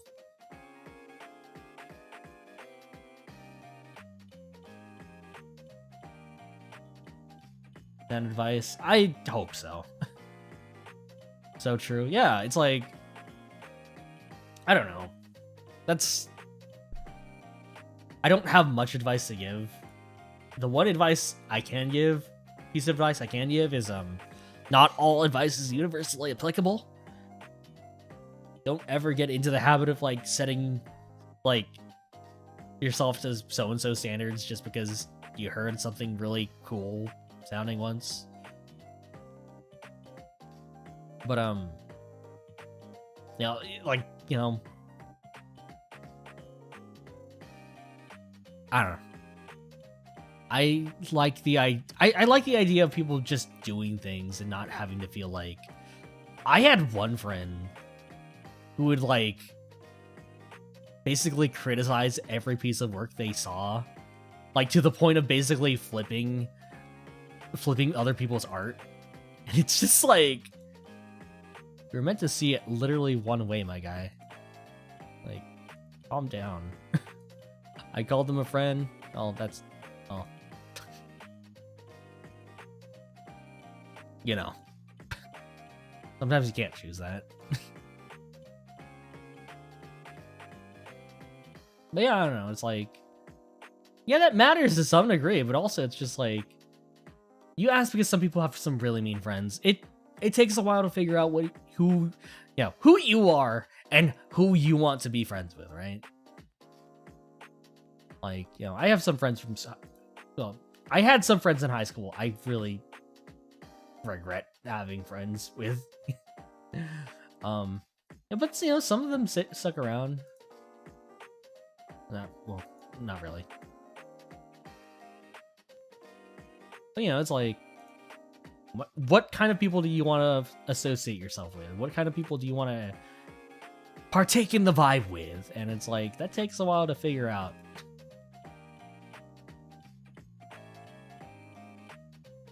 Like,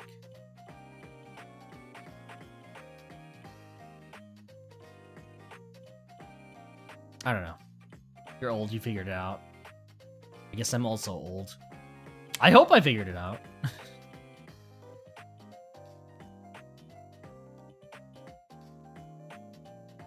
High school friends don't count for much. Most of the time, they're just interacting with you because they have to be there. That includes school hangouts. Yeah, but I feel like to some degree, that's how friends just have to be made, right? Like being there, it is a good excuse. As soon as you graduate, bam, gone. Man, we talked about this in Neon White too.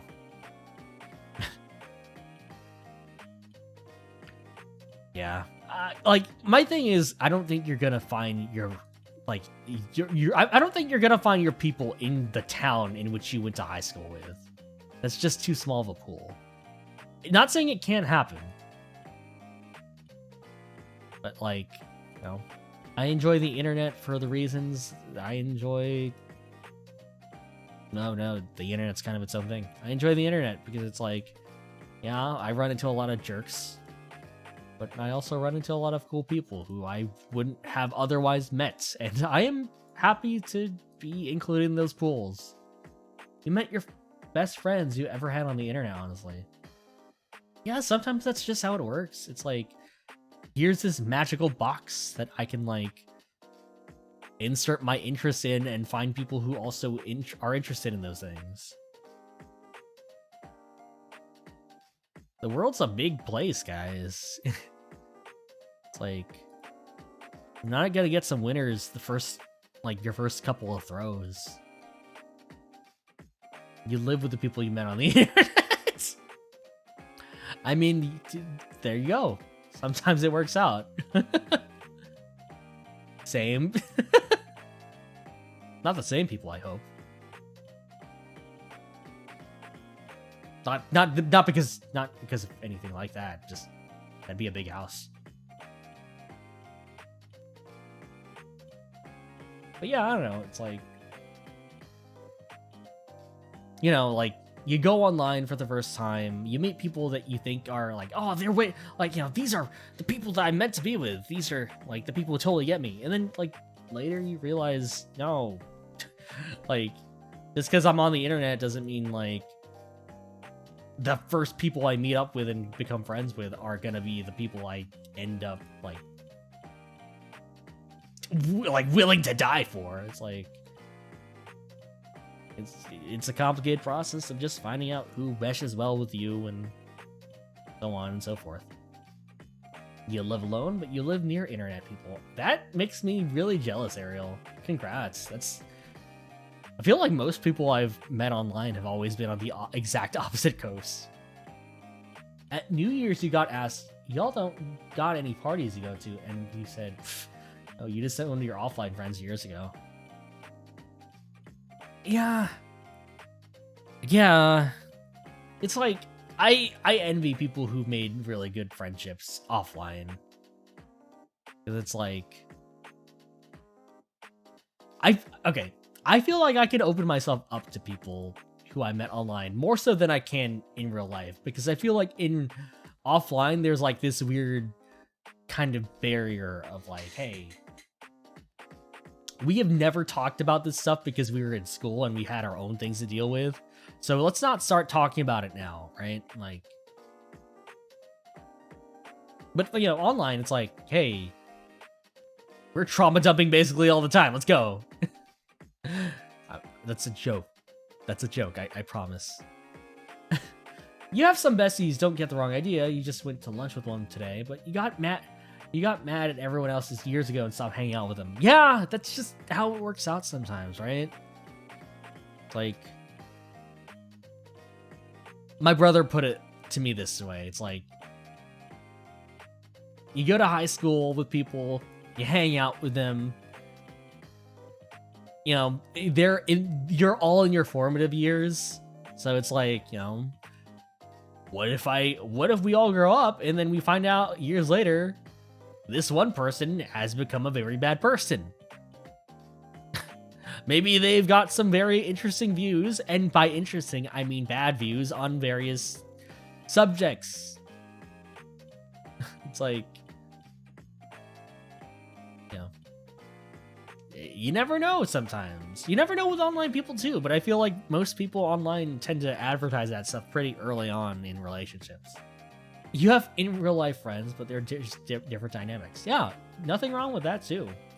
Like, I don't act the same in front of like my parents as I do in front of you guys. If anything, I actually talk to you guys a lot more similarly to how like I talk to my brother, weirdly enough.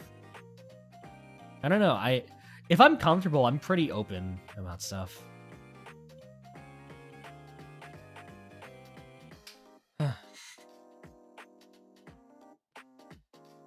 But yeah, it's like, you know, takes a while. You have one in real life best friend that you ironically met in high school. It's hard to meet people, right? It's hard to meet people in real life that you could, you know, potentially see yourself calling a best friend, if not for like a forced environment like high school. Everyone else is just acquaintances. I feel that. I definitely feel that. Oh, man. I don't know, like, I mentioned this before. I do sincerely appreciate most people I meet online and kind of wish I had met them earlier in life. But, you know, I'm not in control of that. Most of your best friends end up being men you met on the internet. Yeah, it's like, just people online. I don't know.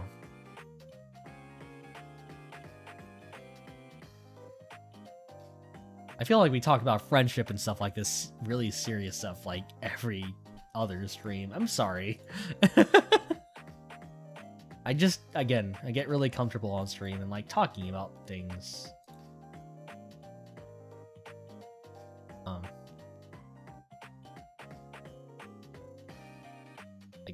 If you were at the start of the stream, know that I had nothing to talk about. So the fact that we always end up here is, I don't know, telling. I do get very comfy. That's, I don't know. 90% of the best friends you met online. It's just like nice place to meet people most of the time. Sometimes, I don't know. It's nice to meet people that you like assume that you'll be interacting with more than once. The people that you meet once and then never again are usually the worst. Those people do not have your best interest in mind.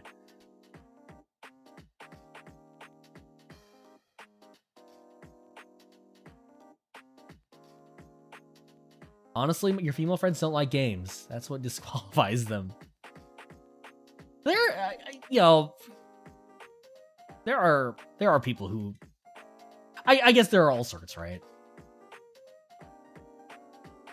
Like, I want to say, I guess when it comes to friends, most of my friends have been like female.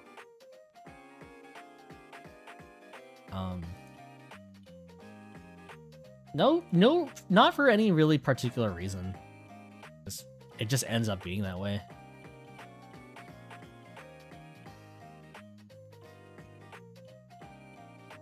I don't know, like, I feel like that was the same with me and my cousins too. I always got along well with my, like female cousins. More so than... Well, like, I don't know. I could talk about anime with, like, my guy cousins, because, you know, it was the typical, like, we're the older cousins who will get you into anime and video games, all this stuff. And it's like, yeah, cool. But, like, I could talk about, like, things like, I don't know, how I was doing that day. To, like, my girl cousins. And, you know, that's more so the environment I was raised in. It's not really any statement on, like, gender, identity, or anything. You can't be your best friend if you want you to play less games. Amen, Ariel. On that note, you'll admit to having two best online female friends who are both ironically have uncommon... What?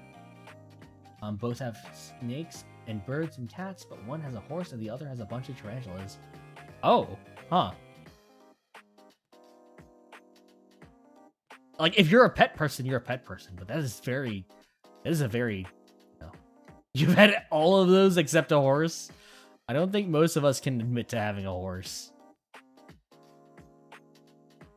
Yeah, I don't know.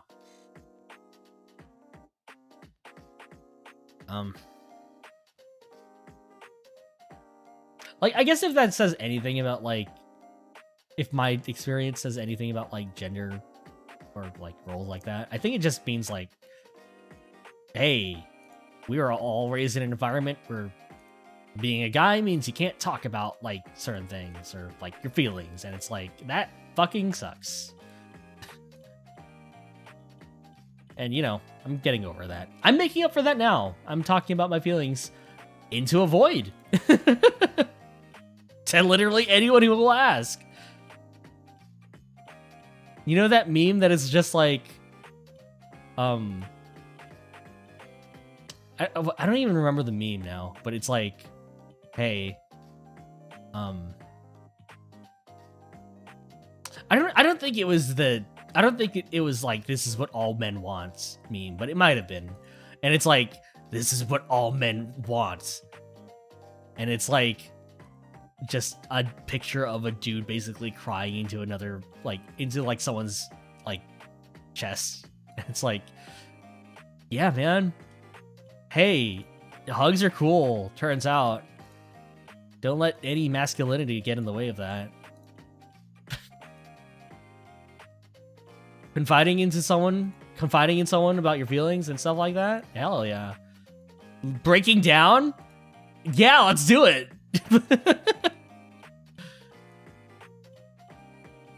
Like, life's too short to keep things bottled up like that.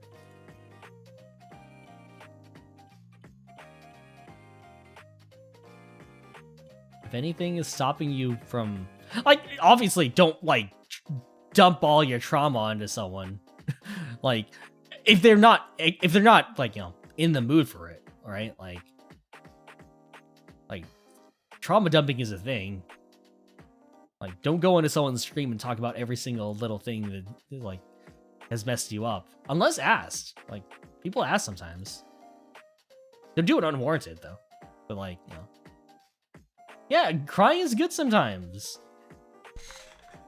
I haven't cried in a while. And, like, I kind of want to, right? Like, I just want to let everything out there. I just wanted, like... I want to have a moment, like, where I just bawl into the night, like, you know, maybe silently. I don't want my parents or, like, my family to, like, get confused about that kind of stuff. Especially if I'm home. You know, I don't want to cry for any particular reason. I just want to cry. Sometimes that's fun. Well, maybe not fun, but like, you know, like after a really good cry, you feel so much better. I mean, I do sometimes. Like, it's fun. It's nice. It's refreshing. I feel like my tear ducts have been refreshed. Hugs are cool. Cuddling with a friend is nice. Weird that social norms dictate what is acceptable. I mean, they are social norms for a reason. Not good reasons most of the time, but like, you know, they are norms, I guess. I just kind of wish, like, hey, you know, not really a crying person. You clean out of frustration, though. Man, Ariel, if I was like that, my life would be so much more productive. That's a good way of dealing with it, though. I don't know. It's like, you know, some people grow up in environments where going and seeking therapy is a bad thing because it's just like, oh, that's admitting something's wrong with you. What could be wrong with you? You've lived a good life. It's like, shut up. No, I haven't. Just because I have a computer doesn't mean I don't have trauma. Turns out. I can have nice things and still be messed up, my guy.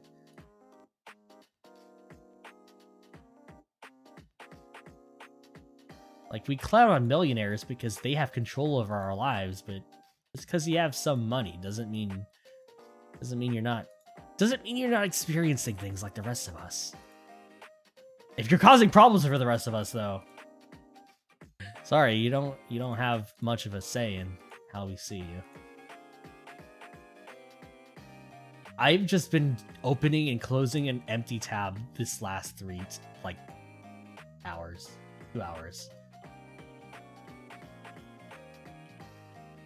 But yeah, I don't know. It's like stuff like that. I think about stuff like that constantly. And I'm happy I can talk about this kind of stuff. More people should talk about this kind of stuff, right? Like, you know, get diagnosed for things. Find out who you are. That includes all of the stuff that messed you up when you were younger. Or even more recently. Like, whatever. You can get messed up anytime. You heard it here first. You will cry unashamedly while watching movies and TV shows. I'm trying to think of the last thing that made me, like, straight up bawl. It might have been Dr. Stone. That's a weird thing to admit, but... Oh, IBO! Oh, man. No, you're right. That's a good one. Good taste, Yoichi. Everything Everywhere All at Once for you. I need to see that so badly, Ariel. I've heard so many good things about it, and it looks like it's right up my alley. If you promise I'll bawl, I'll probably bawl. You have to watch that. Me too, Yoichi. I've heard nothing but good things. Like, I'm trying to think if I cry at movies, but I don't really do that too often. Like, you finally watch it after having 4 people mention it. Like, if 4 people mention it in good faith, and that's probably a good sign, right? In real life, friend kept saying no spoilers, but the main character solved the problem in a totally you way. That excites me. Like, what does that even mean? It was definitely worth it. I'll give it a shot. I went home and I saw my family watching it. They're not really the type that get super invested in movies though, so it's like, I could not parse anything from them. You guess the MC reminds them of you a lot. That's always a good sign though. Some of the parts were extremely emotional and touched the deepest parts of you. Didn't have a chance to watch it. I don't even know where it is, but you know, I'm gonna look around. You'll probably cry. I'm so willing to watch it. It's on Prime? Okay. I'll keep that in mind. But yes, know that that has been on my to-watch list for a while.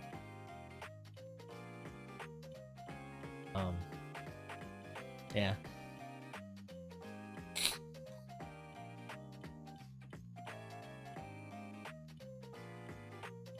We talked about favorite anime movies.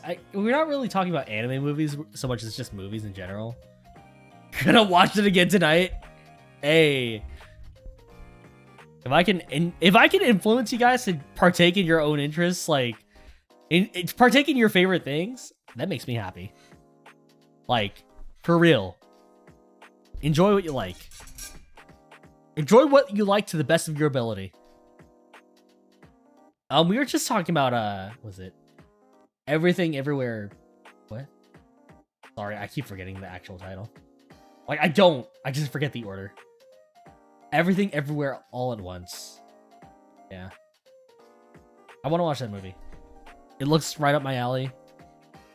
It looks both silly and emotional, which is definitely up my alley.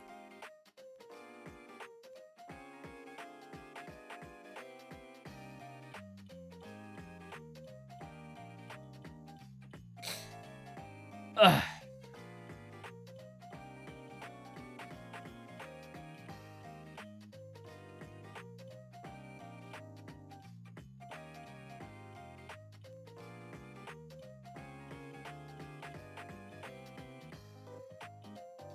Okay. Huh.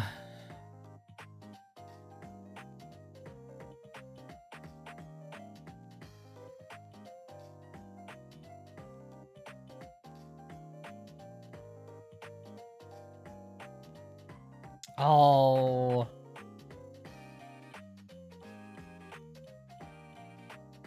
Sorry, I'm looking at something.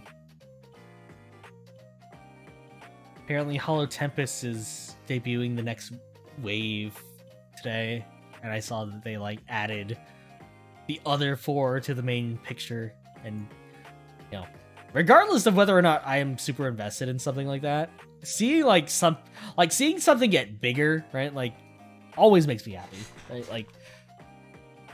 Like a cast of characters getting huge, like, you know, like the Smash photo, like the picture, the mural thing, or I don't know. Sorry, it's such a weird specific thing, but it always gets me. You watch Hollow Knight get huge. Oh, really? I see. That's the thing. I never really saw Hollow Knight when it was small, so just knowing, like, hearing that it was at one point is crazy to me, because it's like, I feel like I've always known Hollow Knight to be like something super popular and super talked about, which is weird because I've never really played it. Maybe I will at some point. I don't know. I'm bad at platformers, I say after having finished Neon White.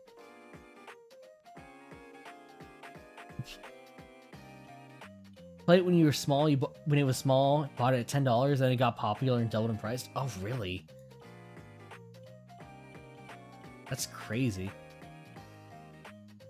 I didn't realize games could double in price like as soon as they're popular. Like, unless it's like in a beta or something, like an alpha. Because I know Minecraft was like that. I did buy Minecraft day one, actually. Maybe not day one. Like, you know, when it was new.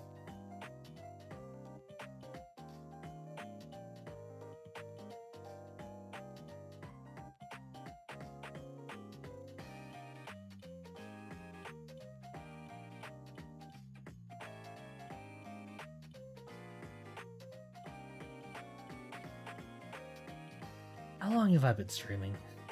I'll stream for maybe 10 more minutes and then call it.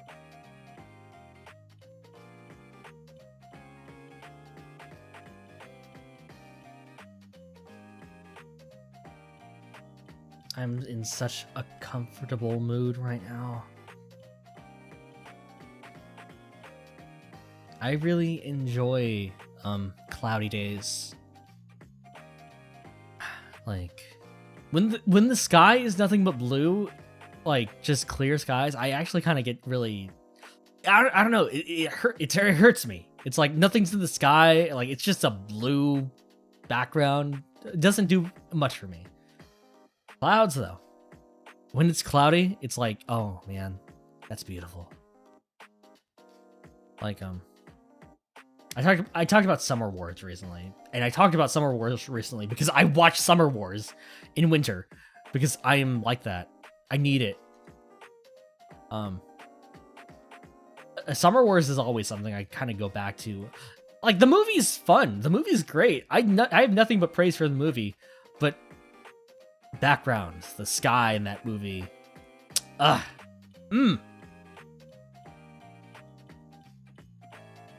That's all you need to hook me. All you need to hook me is a good sky. That's it. A good sky is all you need for me to be like, okay, all right. You have my attention. Game, show, movie. That's a good cumulonimbus cloud. Preferably like in a cityscape, but you know, it can be in the country. I don't care. I'm not judgy. That's all it takes for me. You're drawn by a good soundtrack. Yeah, like I feel like we all get into stuff like because of just like some random thing that just appeals to us, right? Like, what's the thing that I got into for the soundtrack? Probably Neon White, which also has a really good sky. Yeah. Stuff like that, just... I don't know.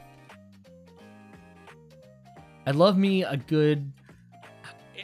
I think it's because, like, there was a show or something that had a really good sky that had finally convinced me to, like... Because I'm someone who used to, like, put my head down all the time. Like, walking around, like, I would... Like, my viewpoint would always be, like, 70 to 80%, like, the ground. But it was, like, a movie, I think, that convinced me, hey... The world's actually kind of beautiful if you, like, lift your head up a little and look at the sky around you. Because then you kind of get a different... It's literally a different perspective. Like, you can't beat that. You can't beat, like, literally changing your point of view so that, hey, suddenly everything I know is not all there is. Now there is a lot more. There is... blue. There is white clouds. Sometimes the blue is purple. Sometimes it's violet. Sometimes it's red.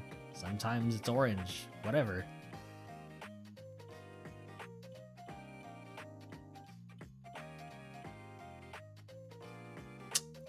I don't know.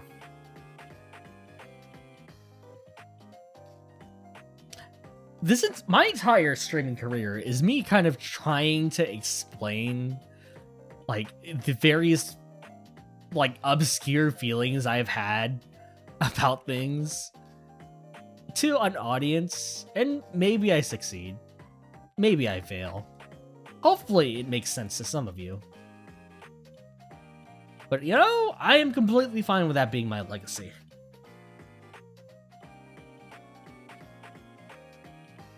If I can get across like one weird feeling of like a nostalgia or like one weird way I feel about something and like have other people be like, oh, I also feel that way, I will feel like I have succeeded in something. Like,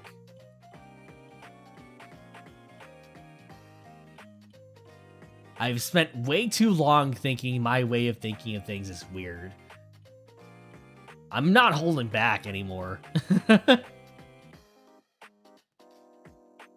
nostalgia associated with watching a Ghibli film. Oof. I have very fond memories about watching... I very specifically remember I was like in a video store. Remember when those were things? And I caught... Like, I was younger. And I caught Spirited Away on like the television that they have on, because I think it was like a cool store that actually liked anime, and you know, And that was my first experience with that. I was renting Pokemon Stadium, I'm pretty sure. Don't ask why I was renting it, like, then. My family's always been very, like... It wasn't until the Wii that I think we were finally on track of, like, we are playing the video game system that is actually current. But, yeah, we were renting Pokemon Stadium, and that was the movie that was on the television. And I was like, I was enthralled, right? Like, I had never seen anything like that before. Like, I was just like, what? This looks beautiful. You're showing your age, but we were renting movies from Blockbuster. In one of the movies, they had a preview for Howl's Moving Castle. That's a good one, too. That's a really very distinct one. I feel like that one took me a long time to get into. For no real reason. You distinctly remember hearing the violins and begging your mom to get it. That's it. Archangel, hello. You missed 2 hours of Zoran stream. I might be editing soon, actually, but you know, I'm gonna be trying my best to stream more often nowadays. New year, new me. No, I won't be streaming tomorrow because I actually have to do something. Hanging out with my dad. The Papa Soren. Papa Caster. He wouldn't be Soren. He wouldn't be Soren unless I was named after him. But that would make me Soren Jr. and I'm not a junior. I refuse to be a junior.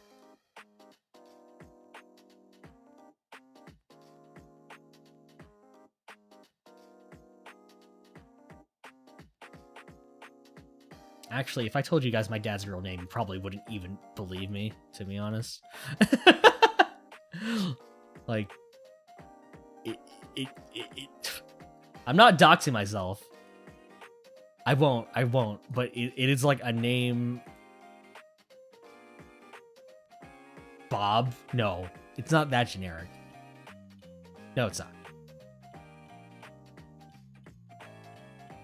Sorry, any Bobs. I don't know. Do Roberts still go by Bob? That's always been a weird one to me. Robert seems like a respectable name. If your name is Bob, I'm sorry.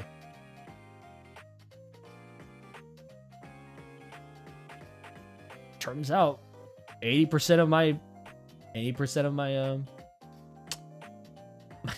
my fan base are Bobs. Weird. It's Dylan. I look like a Dylan. That's not my dad's name. You're never gonna guess. Just know it is appropriately strange. Alright. Your dad's name was James. James is a respectable name.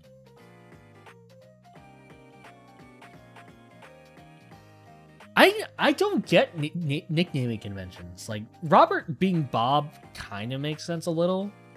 Jimmy for James, I don't see it. You're named after your dad? Well, huh. Oh, I guess you're Neon Jr. from now on, Neon.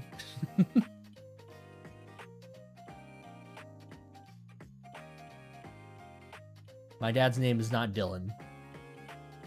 I don't even know what a Dylan looks like, actually. Just name my kids Ariel. Solid choice. Ariel's not a bad name. Didn't we get a bunch of people named Ariel after The Little Mermaid? I remember that was a big boom.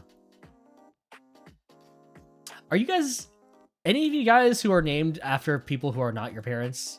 Like, are you named after a movie or like something in fiction? I've been so curious about that more and more recently, because it's like, you know, you always hear those stories of people being named after, like, oh, I'm named, like, people are naming their kids Sora and Riku because Kingdom Hearts, or I don't, you know, people are naming their kids Arya because Game of Thrones. Your bestie is named after a sports car. Oh, huh. Which sports car? You're literally Ariel? Oh, okay then. I'm not used to calling people their actual names, but alrighty, Ariel. Are you named after the Ariel from, you know, Little Mermaid, or is it just a nice name? Because it is a nice name. You are named Morbius JK. That'd be interesting.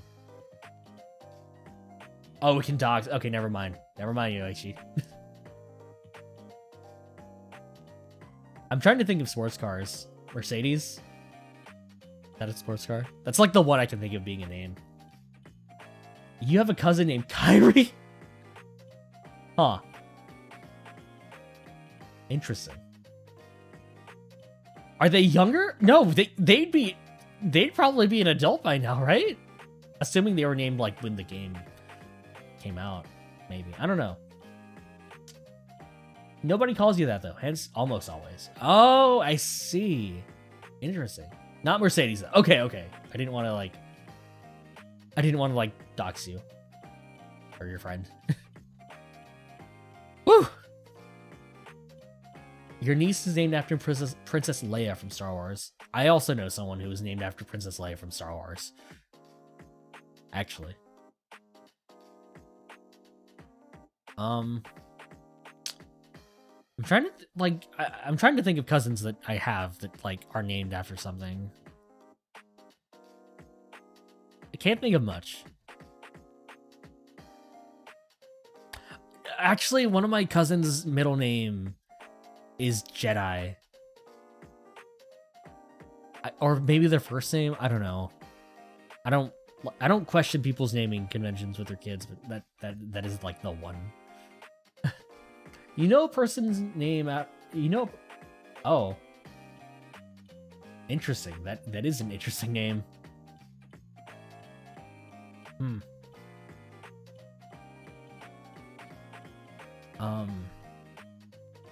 Here's a question. I don't know if anyone here is named Romeo or Juliet. Don't say if you are. Is that awkward? Because I feel like those are common enough names that you get one in at least like every class or every school that I've ever, like, I've known one of each.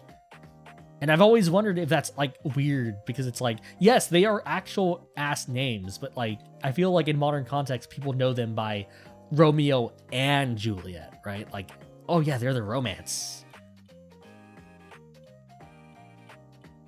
It's always awkward because you hear the joke from so many people and they laugh like it's original. That's fair. Being named after a character. It's like, it's one of those things that's just like, yeah, obviously people are going to make the connection, but it's like, hey, it's literally your name. I'm sure you've heard it before, right? Like, sorry, the Romeo and Juliet thing is just one of those things I've always wondered about, because it's like, if your name is Romeo, do you feel like inclined to like meet someone named Juliet? Like, oh, that's my name. I gotta live up to expectations, which means we both need to die. You know a cat named Romeo? Is there a matching Juliet? I don't know. It's just like, I've always been wondering about like, if I was named after like a pair, like romantic or otherwise, would I feel the need to like find someone who is named the other half? Just a little guy. Just a little guy. Just Romeo. Little rope. Never felt that need. Oh, sorry. If you're named Ariel, I guess. I don't even remember the other person in that. I don't even remember like the prince's name. Is it David? You have a twin. You strive for individuality. Oh. I guess like, Eric. Okay. Sorry. It was a normal name. I guess they're mostly normal though. Are you actually a twin, Ariel? That's interesting.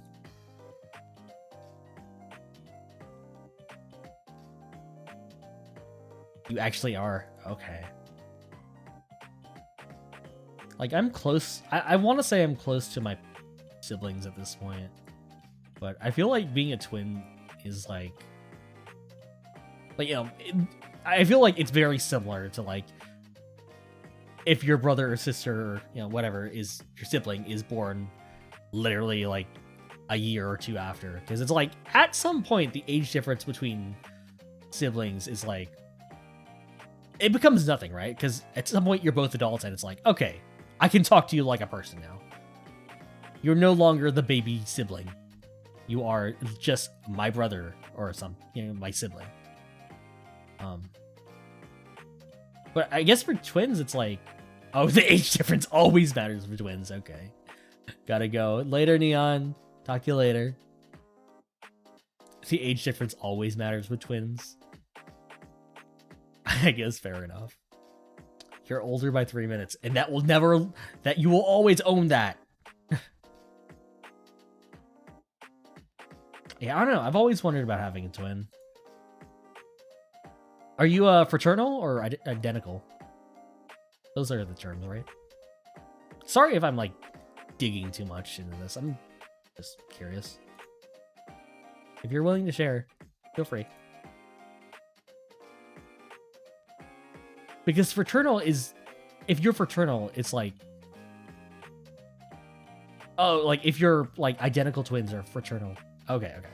Because fraternal is more like, that's more similar to like 15 sets of twins? Like I'm guessing in your like your family tree, not like your entire, like your one. Jeez, that's still a lot either way, actually. Wow.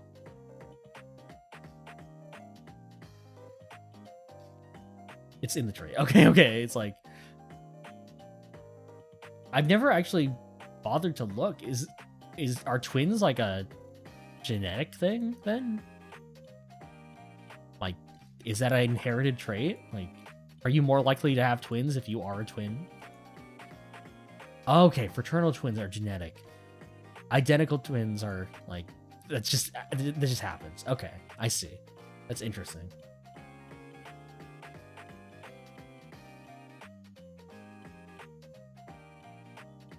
Yeah, I don't know. Like, I feel like twins are one of those things that like are pretty common actually, but like because of fiction, I've always associated them with like, oh, they're so rare. But I've like known like 3 sets of twins my entire life. Not my entire life. Like I've not kept up with them, but I've, it's like meeting someone who has your same birthday. It's like, it's uncommon, but it's not as uncommon as you probably think it is.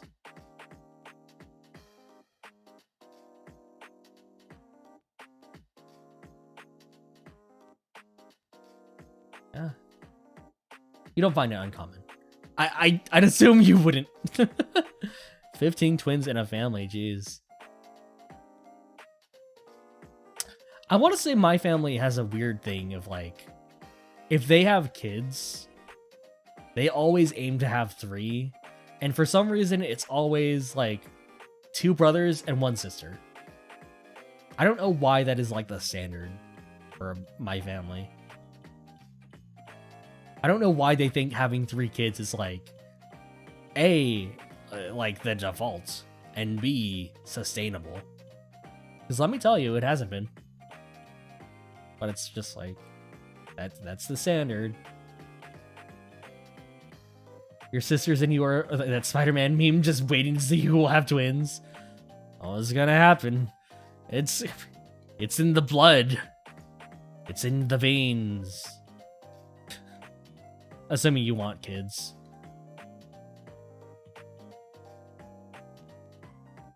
Never want to put it into anyone's mind that is like anyone's like destiny to have children. Because it's just like, I know people who don't want kids. I understand. Yeah, you're good. Yeah. You have enough family. Don't need more. Okay. Well, as much as I would love to keep talking, I'm getting tired. Don't want any kids of your own either, but you're in love with your niece.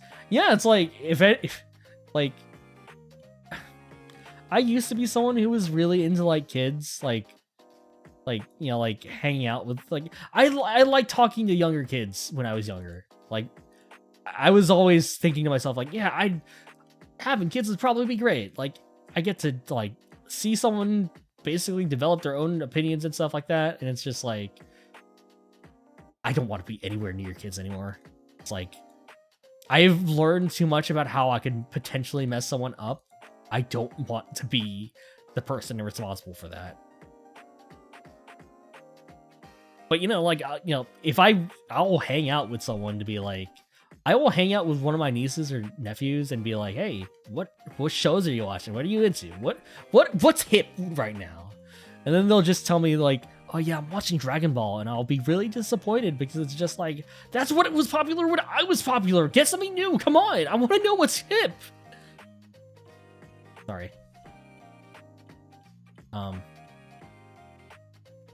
It could always change.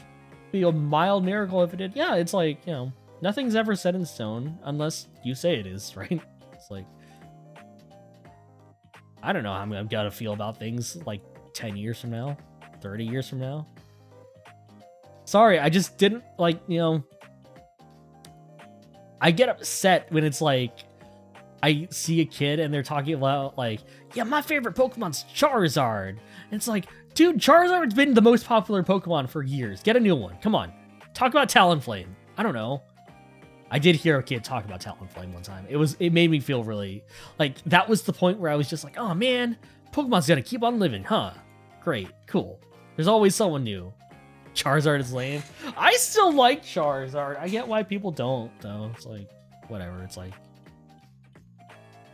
did you hear about Tuna and Laxi rant about being sick of Charizard? Here's the thing. I still enjoy Charizard. I enjoy all three of those starters, though. Like, I don't think there's a single stinker in that those three. But I understand why people, like, don't like the ones that are popular. Because it's like, I see them all the time. Why would I care?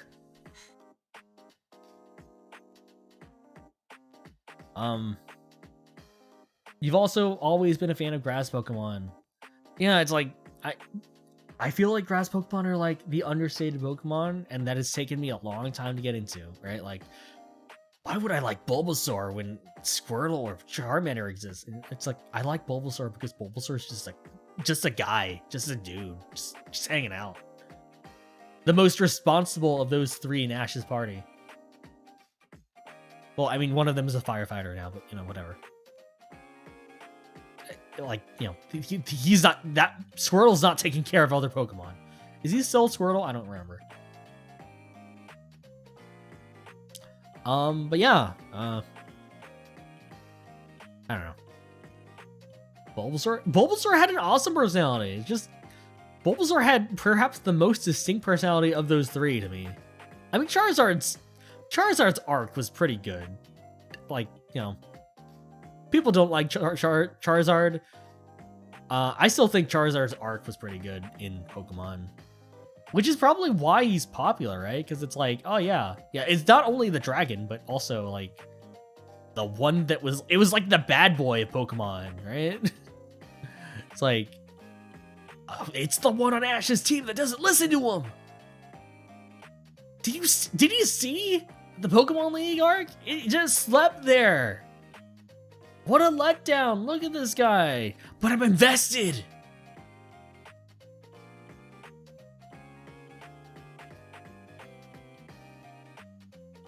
I don't know, it's like...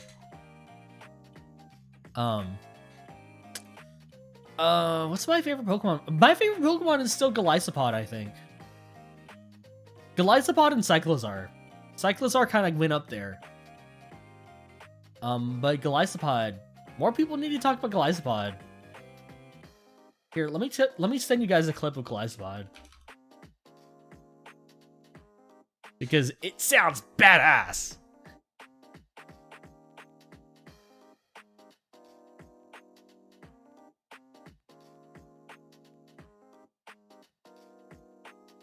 You have a bug theme team for Scarlet Violet? Bugs are understated. Like, you think, like, I feel like bugs have gotten really cool recently. And viable. Cool and viable. The Lysopod is an absolute unit. Here. Look at this thing. This thing sounds crazy. Look at it. It's like, This thing sounds like a monster!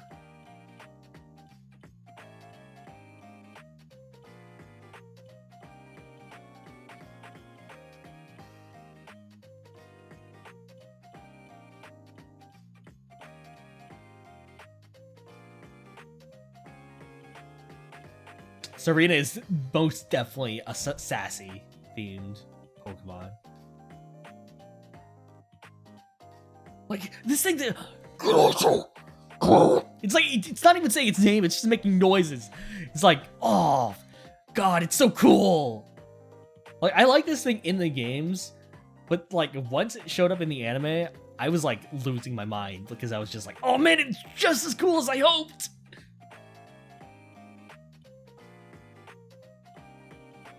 Sorry, I was gonna end stream.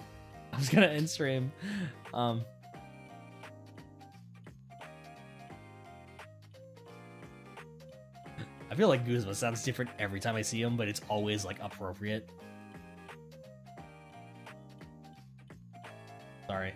Anyway, we are ending. We are getting close to the end. I will end the stream.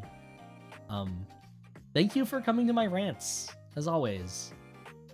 My rants, my tangents. I gotta go to bed. Not soon, but like early because I had to hang out with parents.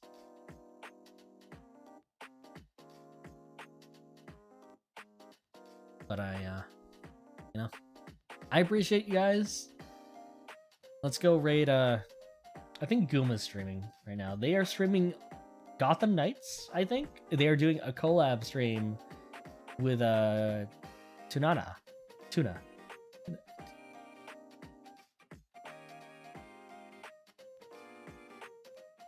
And they are playing through Gotham Knights. It's the Gotham Knights, right?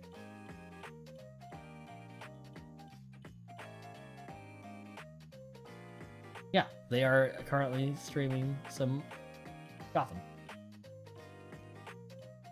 And I think they're pretty cool. So give them a look at. Give them a look. They are cool people. And they're having fun with a game that, you know, I don't see a lot of people having fun with. Well, like, talking about. And like, whatever. It's like, if you can find fun in whatever you want, what you enjoy, that's what I'm here for. That is what I am like. That is what I'm cool having fun with. What? Words.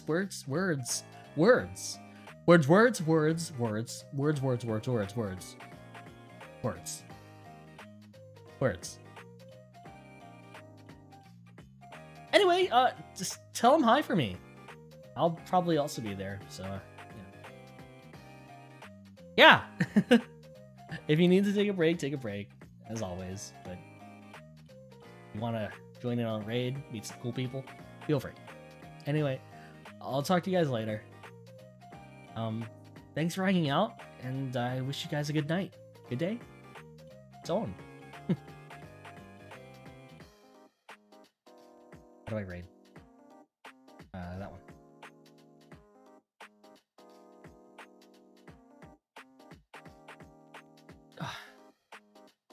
See you guys later.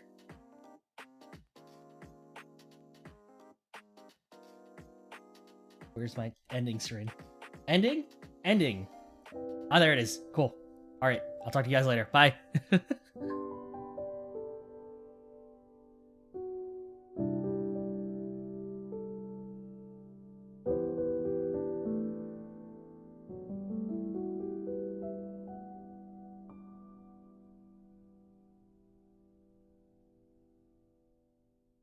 I don't have a raid message. Just say hi, I guess. I don't know. Sorry. Just spam my emotes, I guess. I don't know. Say Soren something. Tuna milk. I don't know. Bye. Soren in for a raid. I guess that's my raid message. Fair. Bye.